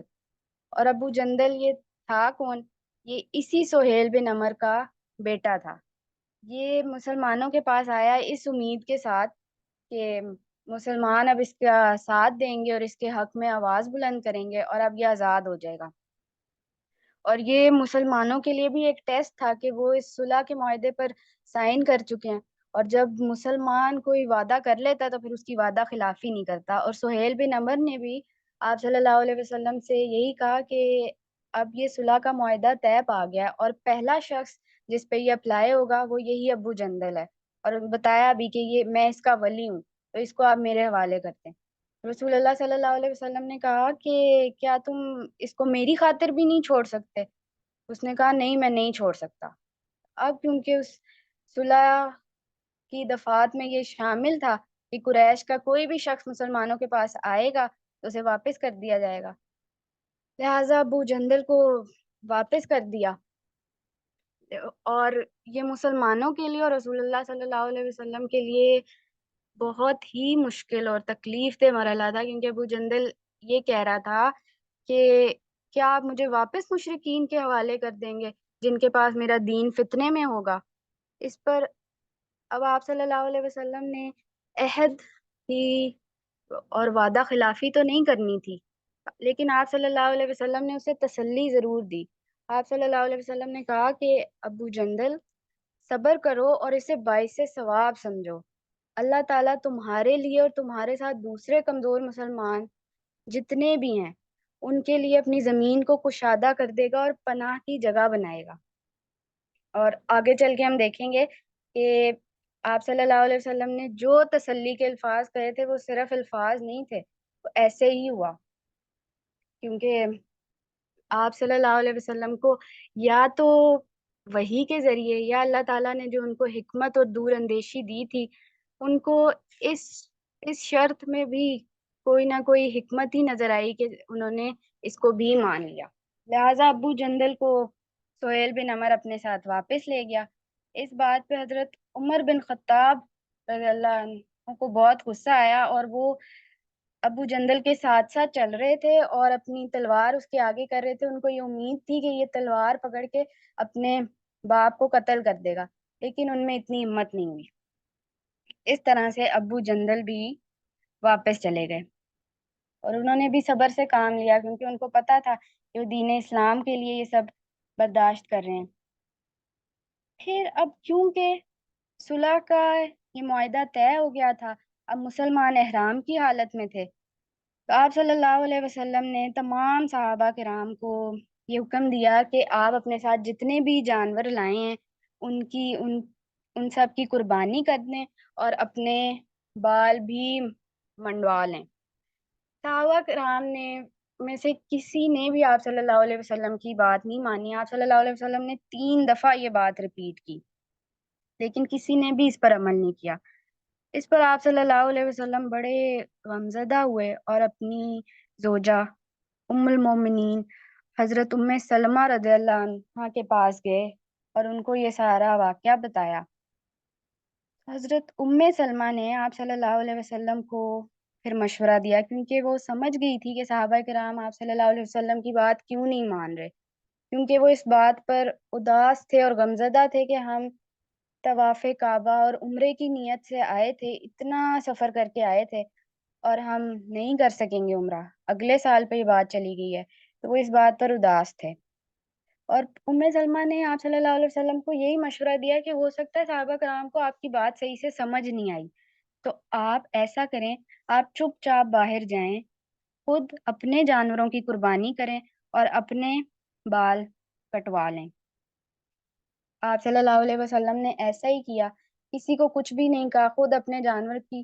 قربانی کی اور حجام کو بلوا کر اپنا سر منڈوا لیا۔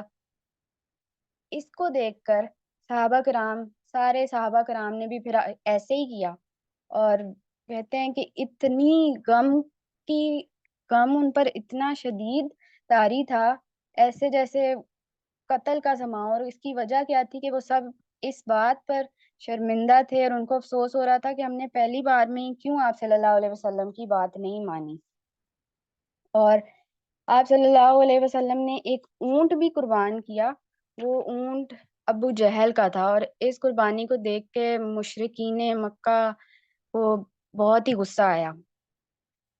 اسی موقع پر حضرت کعب بن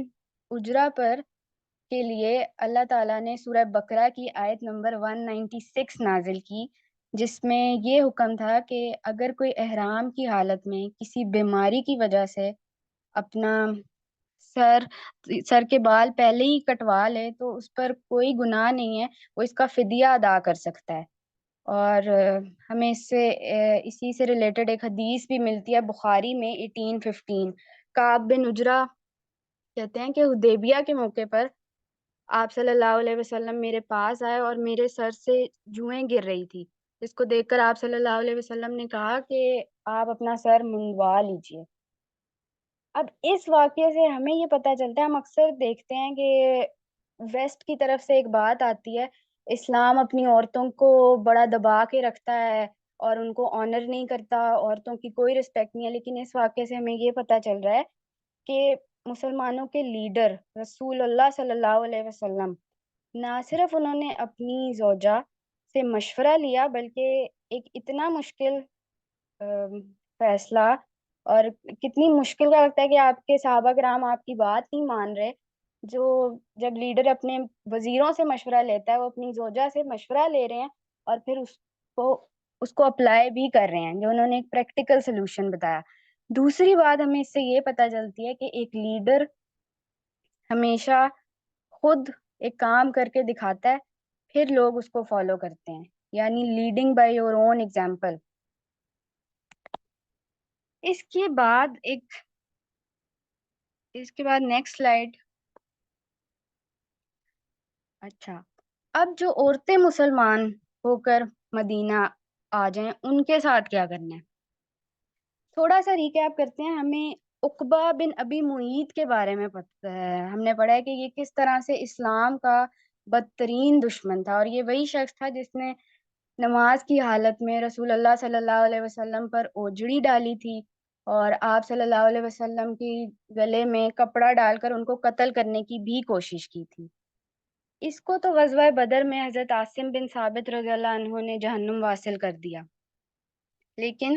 اس کی بیٹی تھی حضرت کلثوم، وہ بہت پہلے کی مسلمان ہو گئی تھی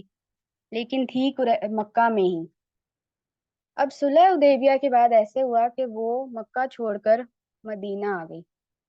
جب وہ مدینہ آئی تو ان کے بھائی بھی پیچھے پیچھے آئے،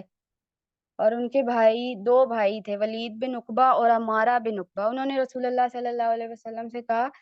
کہ صلح حدیبیہ کے تحت آپ ان کو واپس ہمارے حوالے کر دیں، لیکن رسول اللہ صلی اللہ علیہ وسلم نے کیا دلیل پیش کی کہ اس صلح کے جو الفاظ تھے اس میں لفظ یہ تھا رجل۔ رجل کا مطلب ہے آدمی، تو ہم آدمیوں کو تو واپس کر دیں گے کیونکہ، لیکن اس میں عورتوں کا ذکر نہیں تھا، تو ہم مسلمان عورتوں کو واپس نہیں کریں گے۔ اب اس میں بھی اگر ہم غور کریں تو کیونکہ آپ صلی اللہ علیہ وسلم کو پتا تھا کہ مکہ میں جتنے بھی مظلوم اور کمزور مسلمان ہیں، اللہ تعالیٰ ان کے لیے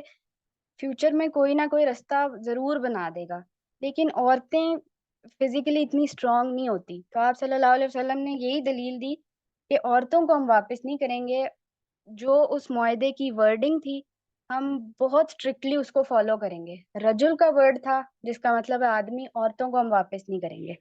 اور بعد میں اللہ تعالیٰ نے بھی اس کی تصدیق کر دی سورہ ممتحنہ کی آیت نمبر 10 سے 12،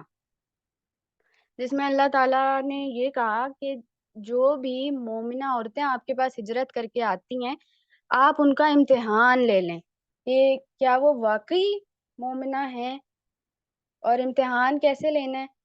اگر وہ اللہ تعالیٰ کے ساتھ کسی کو شریک نہیں کرتی، چوری نہیں کرتی، زنا نہیں کرتی، اپنی اولاد کو قتل نہیں کرتی،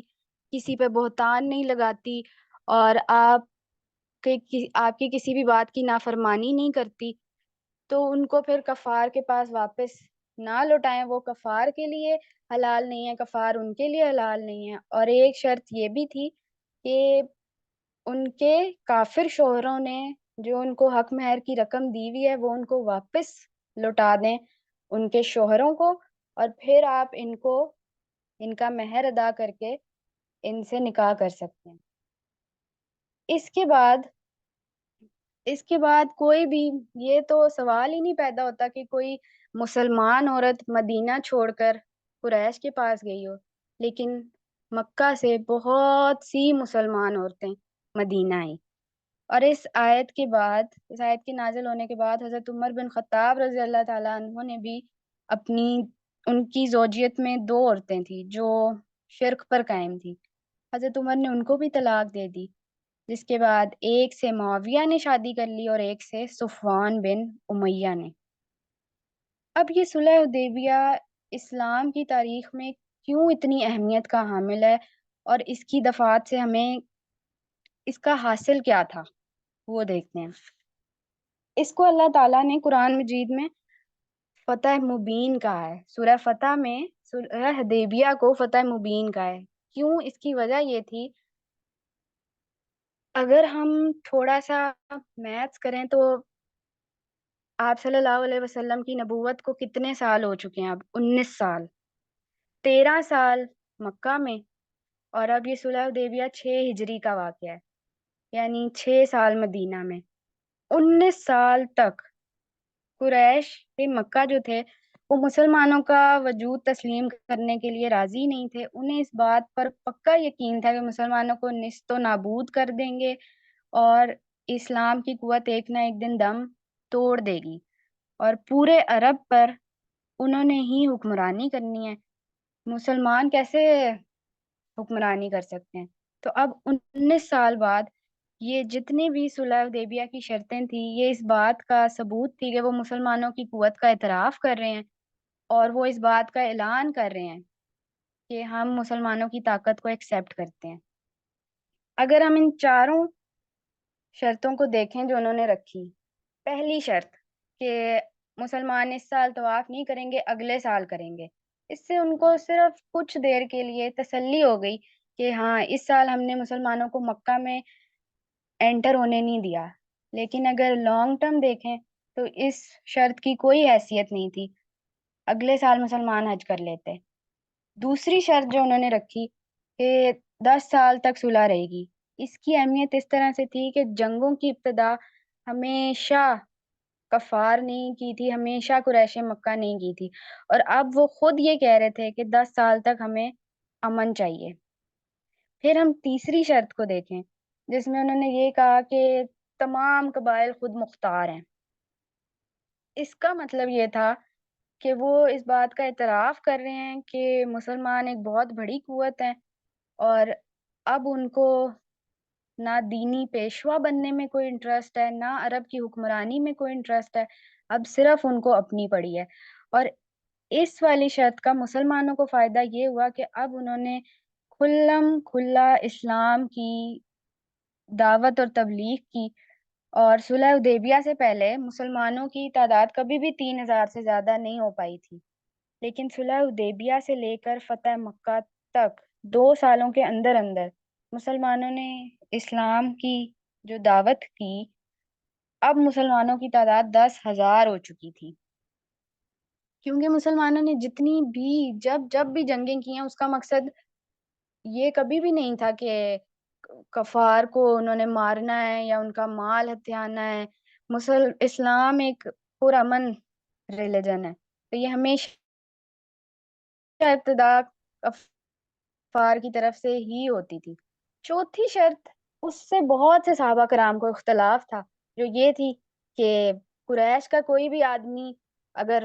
مسلمانوں کے پاس مدینہ میں جاتا ہے تو واپس کر دیں گے، جس پہ وہی بات آپ صلی اللہ علیہ وسلم کو یقین تھا کہ اللہ تعالیٰ اس کا کوئی نہ کوئی حل ضرور نکال لیں گے۔ جو دوسری بات تھی کہ اگر کوئی مسلمان مدینہ چھوڑ کے قریش کے پاس آتا ہے تو اس کو واپس نہیں کریں گے، تو اس پر آپ صلی اللہ علیہ وسلم نے یہ کہا کہ جو کوئی ہمیں چھوڑ کر مشرکین کی طرف بھاگا ہے تو اللہ تعالیٰ نے اسے ہم سے دور کر دیا۔ یعنی یہ تو سوال ہی نہیں پیدا ہوتا کہ کوئی مسلمان اسلام لانے کے بعد قریش کی طرف جانا چاہ رہا ہے، اور یہ شرط اس بات کا بھی ثبوت ہے،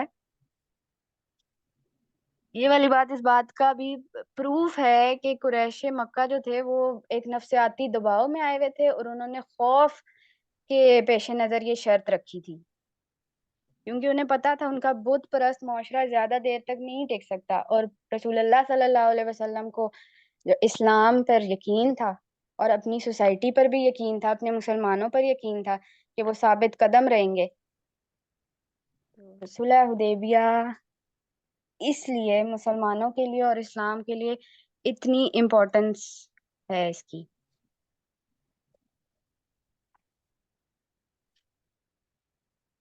اچھا، اس صلح حدیبیہ کی جو شرائط تھی ان سے بہت سے صحابہ کرام کو اختلاف بھی تھا، لیکن اس کا سب سے زیادہ اثر حضرت عمر رضی اللہ تعالیٰ عنہ پر ہوا، کیونکہ ان کو ان 2 باتوں سے اختلاف تھا کہ ہم اس سال عمرہ کرنے آئے ہیں، یہ بات اگلے سال پر کیوں گئی ہے، اور کیا ہم نے ان سے قریش مکہ سے دب کر صلح کا روٹ اختیار کیا ہے۔ ان کو 2 باتوں سے اختلاف تھا، ایک تو یا تو ان کو یہ فیصلہ سمجھ نہیں آ رہا تھا، یا ان کو یہ تھا کہ کیا ہم ان سے دب گئے ہیں، تو انہوں نے رسول اللہ صلی اللہ علیہ وسلم سے سوال کیا، انہوں نے کہا کیا ہم حق پر اور یہ باطل نہیں ہے؟ آپ صلی اللہ علیہ وسلم نے کہا ہاں ایسا ہی ہے۔ پھر حضرت عمر نے پوچھا کیا ہمارے مقتولین جنت میں اور ان کے جہنم میں نہیں ہیں؟ رسول اللہ نے کہا ہاں ایسا ہی ہے۔ پھر انہوں نے کہا کیا دین اسلام سچا دین نہیں ہے؟ اگر ایسا ہے تو پھر ہم نے دباؤ میں آ کر یہ صلح کیوں کی ہے ان سے؟ جس پر رسول اللہ صلی اللہ علیہ وسلم نے کہا کہ بے شک میں اللہ کا رسول ہوں اور میں نے اللہ تعالیٰ کی فرما برداری ہی کرنی ہے، اللہ تعالیٰ میری مدد ضرور کریں گے اور میری کوششوں کو کبھی بھی ضائع نہیں ہونے دیں گے۔ پھر حضرت عمر نے سوال کیا کہ کیا آپ نے ہمیں یہ نہیں کہا تھا کہ ہم بیت اللہ کی زیارت کریں گے اور طواف کریں گے؟ آپ صلی اللہ علیہ وسلم نے کہا میں نے بالکل کہا تھا، لیکن میں نے یہ تو نہیں کہا تھا کہ اسی سال کریں گے۔ حضرت عمر رضی اللہ تعالیٰ عنہ کو ابھی بھی تسلی نہیں ہوئی، وہ حضرت ابو بکر کے پاس گئے، حضرت ابو بکر نے بھی ان کو یہی باتیں کی۔ پھر قرآن مجید میں اللہ تعالیٰ نے سورہ فتح کی یہ آیت نازل کی اِنَّا فَتَحْنَا لَكَ فَتْحًا مُبِينًا، جس میں صلح حدیبیہ کو عظیم فتح مبین کہا۔ آپ صلی اللہ علیہ وسلم نے حضرت عمر کو اپنے پاس بلایا اور یہ آیت پڑھ کر سنائی، تو انہوں نے سوال کیا کہ کیا یہ فتح ہے؟ آپ صلی اللہ علیہ وسلم نے کہا ہاں۔ پھر جب یہ اللہ تعالیٰ کی طرف سے آیت نازل ہو گئی تو حضرت عمر کو سکون ہو گیا۔ اور اس واقعے کے بعد کہتے ہیں کہ حضرت عمر یہ کہتے تھے، ان کا قول ہے کہ اگر آپ کو، اے لوگوں، اگر آپ کو آپ کی ذاتی رائے اور دین اسلام میں کسی بھی بات سے پہ اختلاف ہو تو آپ اپنی ذاتی رائے کو قصوروار ٹھہرائیں۔ اور کہتے ہیں اس واقعے کے بعد حضرت عمر اتنا انہیں افسوس ہوا کہ میں نے رسول اللہ صلی اللہ علیہ وسلم کے فیصلے پر سوال کیوں اٹھایا۔ پھر وہ انہوں نے روزے رکھے اور صدقہ خیرات کیا تاکہ وہ کسی طرح سے اس کو اوور کم کر سکیں۔ لیکن اس سے ہمیں ایک اصول یہ پتہ چلتا ہے کہ اسلامی معاشرے کے ہر فرد کو نہ صرف یہ حق ہے بلکہ اس کی حوصلہ افزائی کرنی چاہیے کہ وہ اپنے خیالات اور رائے کا اظہار کر سکے، لیکن اس کے لیے ضروری یہ ہے کہ اس کو ایک سیف انوائرمنٹ پرووائڈ کی جائے اور اس کو ایسے تھریٹنڈ فیل نہ ہو۔ رسول اللہ صلی اللہ علیہ وسلم نے بڑے تحمل سے اور آرام سے حضرت عمر کے ہر سوال کا جواب دیا۔ انہوں نے نہ ان کو ڈانٹا نہ ہی کسی بھی بات پہ سزا دی۔ تو میرا پارٹ یہیں تک تھا۔ کسی کا کوئی بھی سوال ہو تو آپ پوچھ سکتے ہیں۔ جزاک اللہ خیر۔ جی ایسا وحید، آپ کا کیا سوال ہے؟ میرا سوال یہ ہے کہ قبیلے آزاد ہونے کی جو امپورٹنس بتائی تھی وہ ایک دفعہ ریپیٹ کر دیں۔ کس کی امپورٹینس؟ جو قبیلے آزاد ہونے والی شرط تھی، ایک جو فورتھ پوائنٹ تھا، سوری تھرڈ پوائنٹ تھا، جو اس لائبہ کی آپ بتائیں گی؟ امپورٹنس دوبارہ کرتے ہیں۔ مجھے بات اوکے، سمجھ نہیں اس میں اچھا ٹھیک ہے، وہ سوال ان کو وہ یہ شرط پوچھنا چاہ رہی ہیں کہ جو ہر قبیلے کو آزادی تھی کہ وہ جس کے ساتھ بھی شامل ہونا چاہے، آپ اس والے پوائنٹ کی بات کر رہی ہیں نا؟ جی بالکل، ہاں جی۔ جی لائبہ آپ بتائیں گی؟ اچھا، اس شرط کا مطلب یہ تھا کہ مسلمان، اگر کوئی بھی مسلمانوں کے ساتھ کوئی بھی فار ایگزامپل تھرڈ پارٹی ہے، وہ مسلمانوں کے ساتھ کوئی بھی ایگریمنٹ کرنا چاہتے ہیں، مسلمانوں کے ساتھ شامل ہونا چاہتے ہیں تو ان کو آزادی ہے، اور کوئی بھی قریش مکہ کے ساتھ کوئی بھی ایگریمنٹ یا وعدہ کرنا چاہتے ہیں، ان کی پارٹی میں شامل ہونا چاہتے ہیں تو ان کو آزادی ہے۔ کوئی بھی کسی پہ زور یا زبردستی نہیں کرے گا۔ بالکل، آپ یہاں سے یہ سمجھ سکتے ہیں نا کہ دیکھیں اب کیسے ٹرن ہوئی ہے، ٹیبل ٹرن ہو گئی ہے نا۔ پہلے تو کفار دباؤ ڈالتے تھے کہ کوئی اور بھی مسلمانوں کو پناہ بھی نہ دے، مسلمان کہیں بھی جاتے تھے تو ان کے لیے حالات تنگ کیے جائیں۔ جب مدینہ بھی چلے گئے تو آس پاس کے لوگوں کو، قبیلوں کو ساتھ ملاتے تھے کہ چلو مل کے مسلمانوں کے خلاف اقدام کرتے ہیں۔ یہودیوں کے ساتھ بھی ان کی بات چیت ہوتی تھی کہ ادھر سے ہم حملہ کریں گے تو پیچھے سے تم حملہ کرنا، ٹھیک ہے۔ لیکن اب ٹیبل ایسے ٹرن ہو چکی ہے کہ اب وہ کہہ رہے ہیں کہ اوکے، ہر ایک کا یہ پرسنل ڈیسیژن ہے، کوئی بھی قبیلہ کسی کو بھی جوائن کرنا چاہے تو کر سکتا ہے۔ مطلب ایکول رائٹ انہوں نے ایکسیپٹ کر لیا مسلمانوں کا کہ اگر مسلمان اپنے دین کی تبلیغ کرنا چاہتے ہیں تو کر لیں۔ اگر کوئی قبیلہ اپنی خوشی سے مسلمانوں کی تبلیغ ایکسیپٹ کر کے مسلمان ہو جاتا ہے تو اٹس اوکے، اور اگر کوئی نہیں ہوتا تو وہ ہمارے ساتھ رہنا چاہتا ہے وہ ہمارے ساتھ رہ لے۔ تو وہ جو اب تک مسلمانوں کو قبول نہیں کر رہے تھے، اب آ کے انہوں نے ایک طرح سے ایکسیپٹ کر لیا، اس کو ہم اس طرح سے دیکھ سکتے ہیں۔ ٹھیک، اور ایک اور سوال تھا کہ بیت رضوان کو اللہ تعالیٰ نے اتنا مطلب کیوں اس کی تعریف کی ہے؟ آپ کا کیا خیال ہے اس بارے میں؟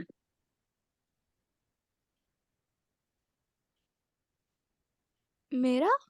ہوں نہیں سمجھ لگا نا، مطلب وہ انہوں اچھا، نے ایک دم سے مسلمانوں نے بہادری دکھا دی تھی کیونکہ ان کی نیت بھی نہیں تھی جنگ کی، اور وہ تو امن کے لیے آئے تھے، لیکن وہ ایک دم سے تیار ہو گئے تھے آپ صلی اللہ علیہ وسلم کے حکم پہ۔ بالکل، اللہ تعالیٰ اس چیز پہ راضی ہوا کہ جب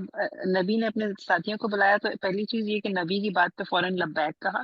کسی نے ایک لمحہ بھی نہیں لگایا، کیونکہ حالانکہ جس طرح وہ نہتے وہاں پہ آئے تھے صرف ایک ایک تلوار کے ساتھ آئے تھے، ان کے پاس وہ جنگی ہتھیار کے ساتھ تو وہاں پہ نہیں آئے ہوئے تھے، اور نہ ہی وہ جنگ کے لیے تیار آئے تھے، لیکن کسی نے ایک سیکنڈ کے لیے بھی یہ نہیں سوچا کہ کیا ہوگا اور کیسے ہوگا، فوراً ہاتھ بڑھا دیا۔ تو ایک کمپلیٹ اوبیڈینس بھی نظر آتی ہے ان کی، اور جہاد کے لیے ان کی تیاری جو نظر آتی ہے ہمیں کہ اور ایک یہ جو اللہ تعالیٰ مسلمانوں کو ایک جان دیکھنا چاہتا ہے نا، کہ اگر ایک مسلمان کو بھی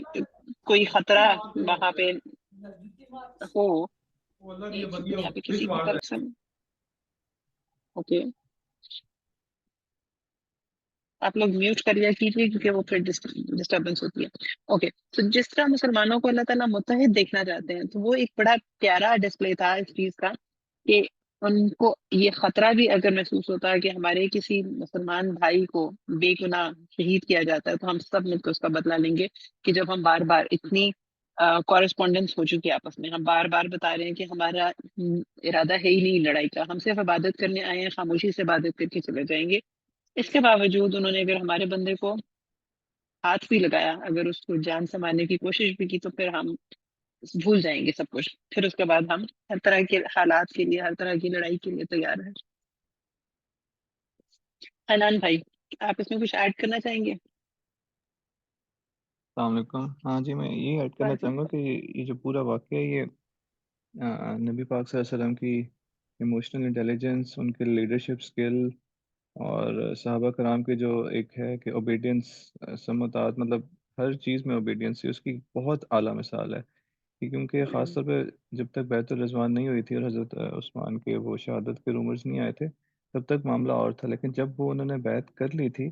اس کے بعد تو دے ور پریپیئرڈ ٹو ڈائی، مطلب اس وقت ان کے جذبات بالکل پیک پہ تھے، اور اس پیک کے بعد ان کو جو ایک بیسک ان کا رائٹ تھا، حق پہ تھے کہ عمرے کا حق تھا، وہ بھی نہیں کرنے دیا، اور وہاں سے نبی پاک صلی اللہ علیہ وسلم نے جب وہ ان کو رسپونڈ نہیں کر رہے تھے کہ کس طرح سے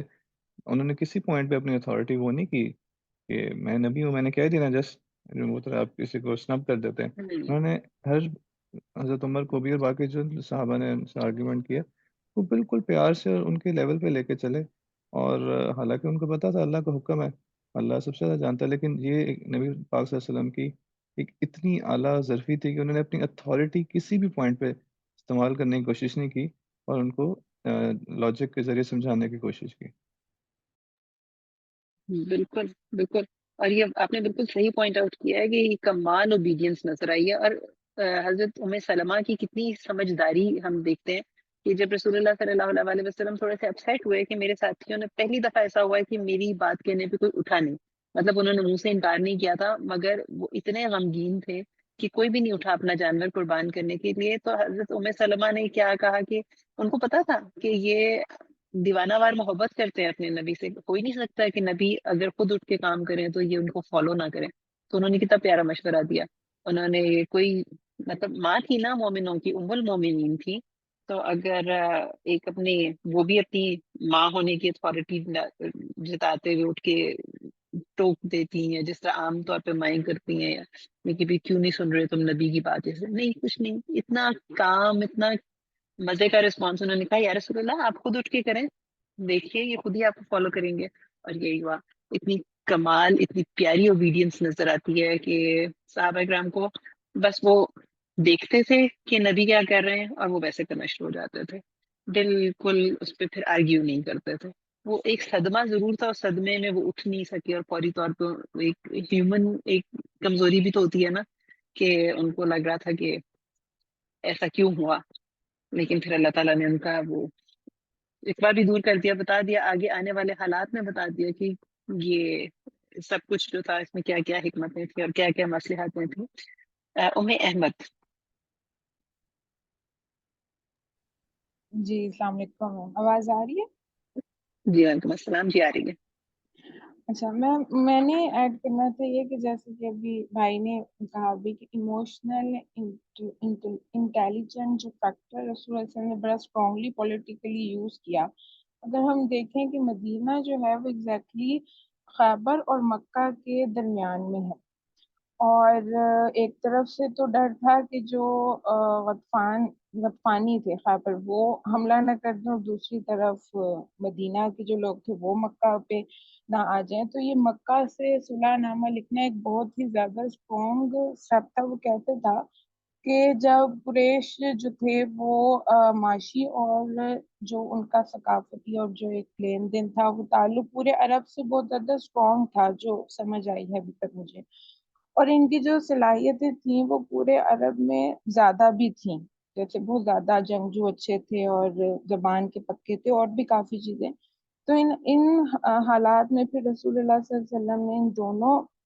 پارٹیوں میں سے جو ہے وہ مکہ والوں سے صلح نامہ جو لکھا، تو اس کے نتیجے میں جو بہت زیادہ طاقت ملی وہ ایک تو پوائنٹ تھا کہ حضرت خالد بن ولید اور حضرت عمرو بن عاص جو تھے وہ اسلام کے دائرے میں آ گئے تھے. اور دوسرا اس سے پہلے جو ہوا تھا ایک واقعہ ہوا تھا حضرت ابو بصیر رضی اللہ تعالیٰ عنہ کا، کہ جب وہ مکہ میں آئے تو آپ صلی اللہ علیہ وسلم نے نا ان کو پکڑنے کے لیے پھر 2 آدمی آئے تھے قریش سے. تو آپ صلی اللہ علیہ وسلم نے انہیں واپس انہی 2 آدمیوں کے ساتھ کہہ دیا کہ میں یہ عہد نامہ جو کیا ہے اس کی خلاف ورزی نہیں کر سکتا. تو خیر وہ چلے گئے واپس، کیونکہ رسول اللہ صلی اللہ علیہ وسلم کا حکم تھا، جیسے کہ ابو جندل کا معاملہ ہوا. تو پھر جو تھے ابو بصیر رضی اللہ تعالیٰ عنہ، انہوں نے راستے میں ہی جو 2 آدمی تھے ان میں سے ایک کی تلوار کی وہ نہ تعریف کر رہا تھا، تو انہوں نے اس کی تلوار کی تعریف کی اور اس کو اپنے قریب کیا اور اسی تلوار سے اس کا کام تمام کر دیا، اور وہ وہیں پہ مطلب اس کی سڈنلی ڈیتھ ہو گئی. اس کے بعد جو دوسرا انسان تھا وہ تو بھاگ کے مدینہ آ گیا رسول اللہ کے پاس کہ یا رسول اللہ میرا پہلا تو ساتھی مر گیا ہے، اب مجھے بھی مار دیا جائے گا اسی طرح سے ہی. تو پھر رسول اللہ صلی اللہ علیہ وسلم ابو بصیر بھی آ گئے رسول اللہ صلی اللہ علیہ وسلم کے پاس. تو پھر انہیں کہا کہ تم صبر کرو، اللہ تعالیٰ تمہارے لیے کوئی نہ کوئی راہ نکالیں گے. تو ابو بصیر رضی اللہ تعالیٰ عنہ نے پھر کہا رسول اللہ صلی اللہ علیہ وسلم سے کہ آپ نے تو اپنا معاہدہ جو عہد تھا وہ پورا کر دیا مجھے لوٹا کے مکہ کی طرف، اور اب میں مدینہ سے بھی مطلب جا رہے تھے تو وہ پھر بیچ میں ایک راستہ آتا تھا جو کہ سمندر کے ساتھ تھا، اور اس جگہ سے مکہ یہ قریش کے نا قافلے بھی گزرا کرتے تھے جو ان کے تجارتی قافلے تھے، جو ایک بہت بڑا ان کے لیے اکانومی جو تھے وہ تھا، وہ تھریٹ قسم کا تھا معاملہ ہوا تھا، جو کہ جب وہ گزرتے تھے ایون یہاں پر 70 جو لوگ تھے وہ پھر بعد میں ابو بصیر رضی اللہ تعالیٰ عنہ کے پاس اسی جگہ پہ مقیم ہو گئے تھے جہاں پہ وہ انہوں نے اپنا نا رہنے وغیرہ کا دیا تھا. تو یہاں سے قافلہ گزرا مکہ قریش کا جو کہ بہت زیادہ مال تھا اس میں، اور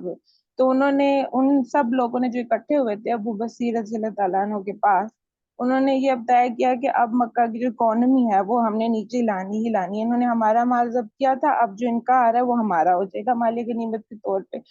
تو یہ ایک طرح سے ان کے گلے کا پھندا ہی بن گیا تھا کہ ان کا اپنا ہی معاہدہ الٹ ہو گیا. سرکمسٹانسز ایسے بن گئے کہ خود آئے مدینہ کہ رسول اللہ صلی اللہ علیہ وسلم کے پاس کہ یا رسول اللہ یہ جو کر رہے ہیں اب جو راستے میں آپ کے لوگ، ان کو پلیز سمجھائیں اور ان کو کہیں آپ اپنے پاس رکھیں، ان کو جیسے بھی کرنا آپ ان کے ساتھ معاملہ کریں، ہم معاہدے کو ختم کرتے ہیں. تو اور پھر جب ان کو بھیجا تھا، صحابہ کا نام تھا حضرت عمار بن یاسر کو نا رسول اللہ صلی اللہ علیہ وسلم نے اپنا خط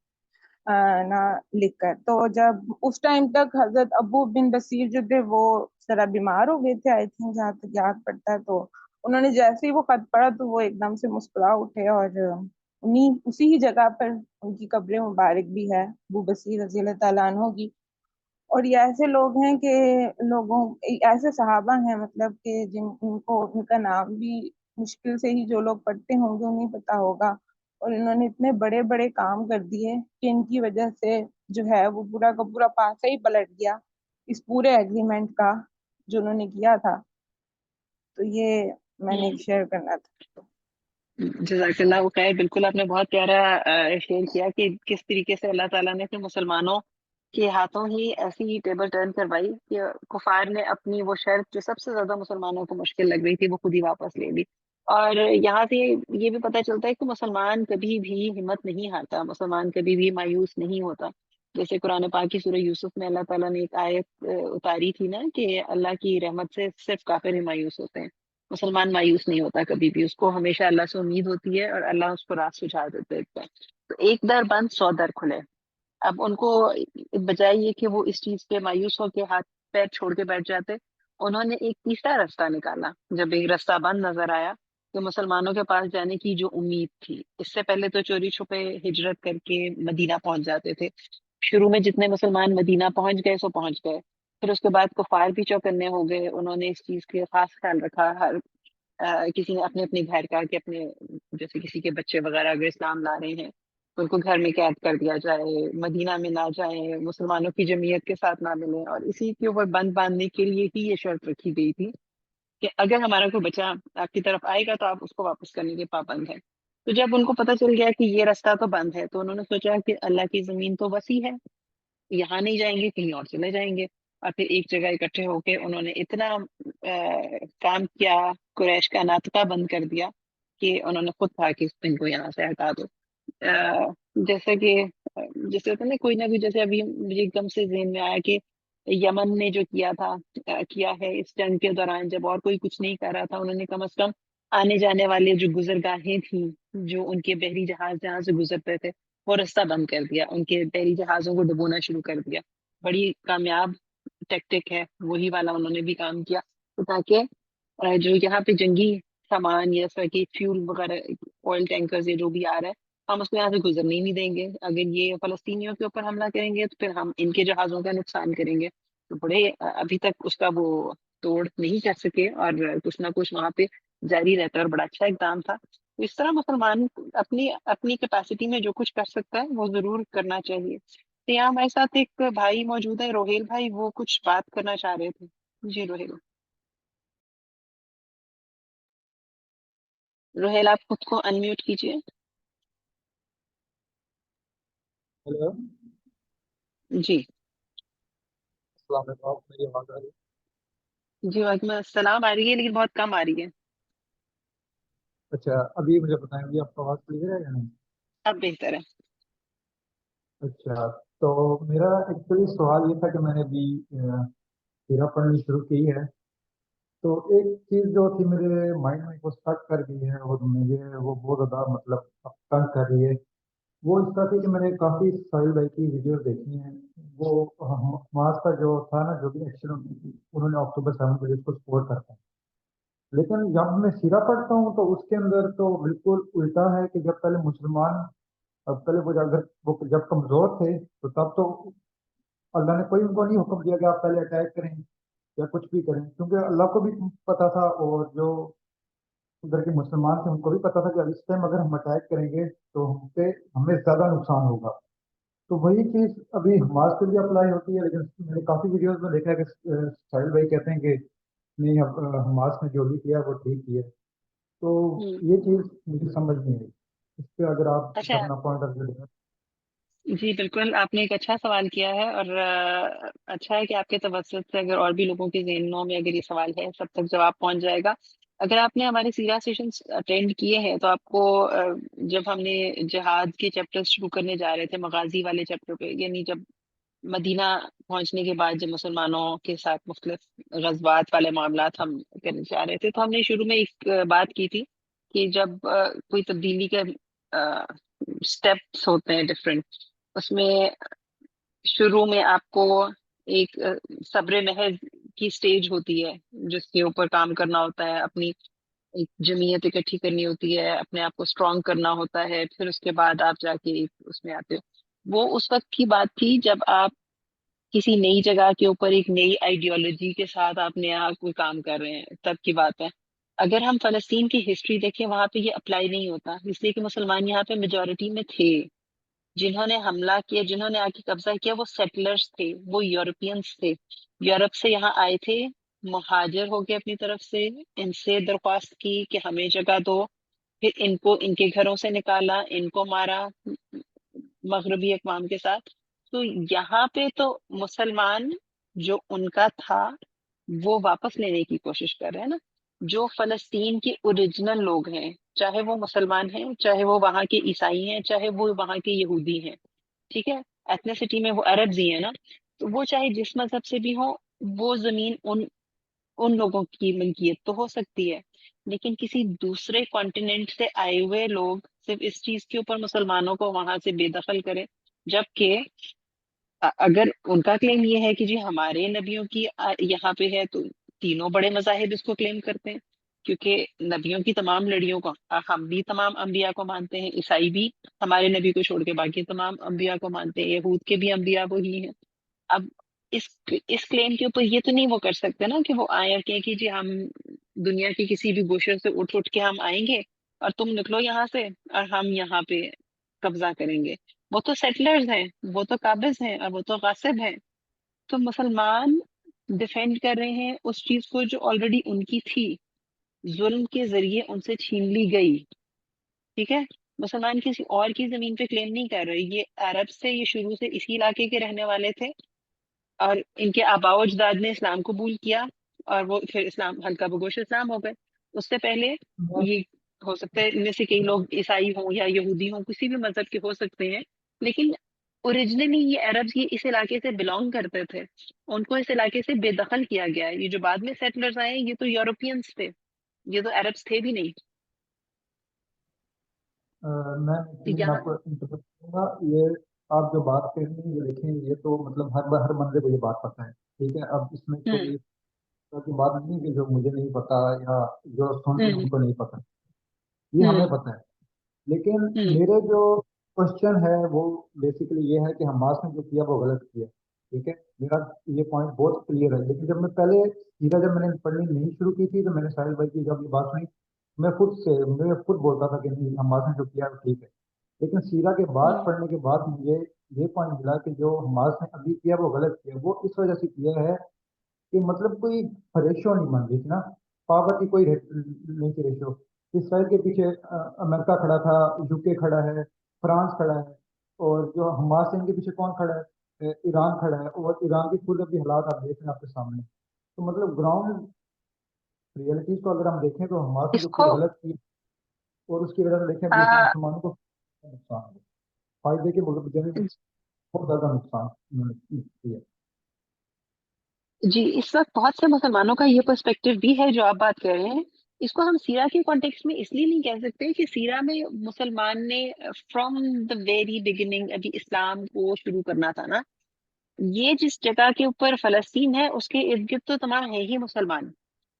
اب یہاں پہ آپ کی والی بات ایک خاص کانٹیکسٹ میں صحیح ہو سکتی ہے، آپ کی والی بات اس کانٹیکسٹ میں صحیح ہو سکتی ہے کہ حماس ایسا کوئی بھی اقدام اٹھانے سے پہلے دوسرے مسلمان ممالک کو اپنے ساتھ ملا لیتے تاکہ جو بھی حملہ ہوتا وہ اتنا زوردار ہوتا کہ اسرائیل کو وہاں سے سنبھلنے کا موقع نہ مل سکتا۔ وہ اس کانٹیکسٹ میں تو ہم کہہ سکتے ہیں، لیکن اس کو ہم یہ نہیں کہہ سکتے کہ ابھی مسلمانوں کو اپنی پاور اس ایریا میں گین کرنے کے لیے ان سٹیجز سے گزرنا، وہ مکی دور سے اور پھر مدینی دور میں آنا تھا، کیونکہ وہ تو آلریڈی مسلمانوں کا تھا، یا تو مسلمان میجورٹی میں تھے،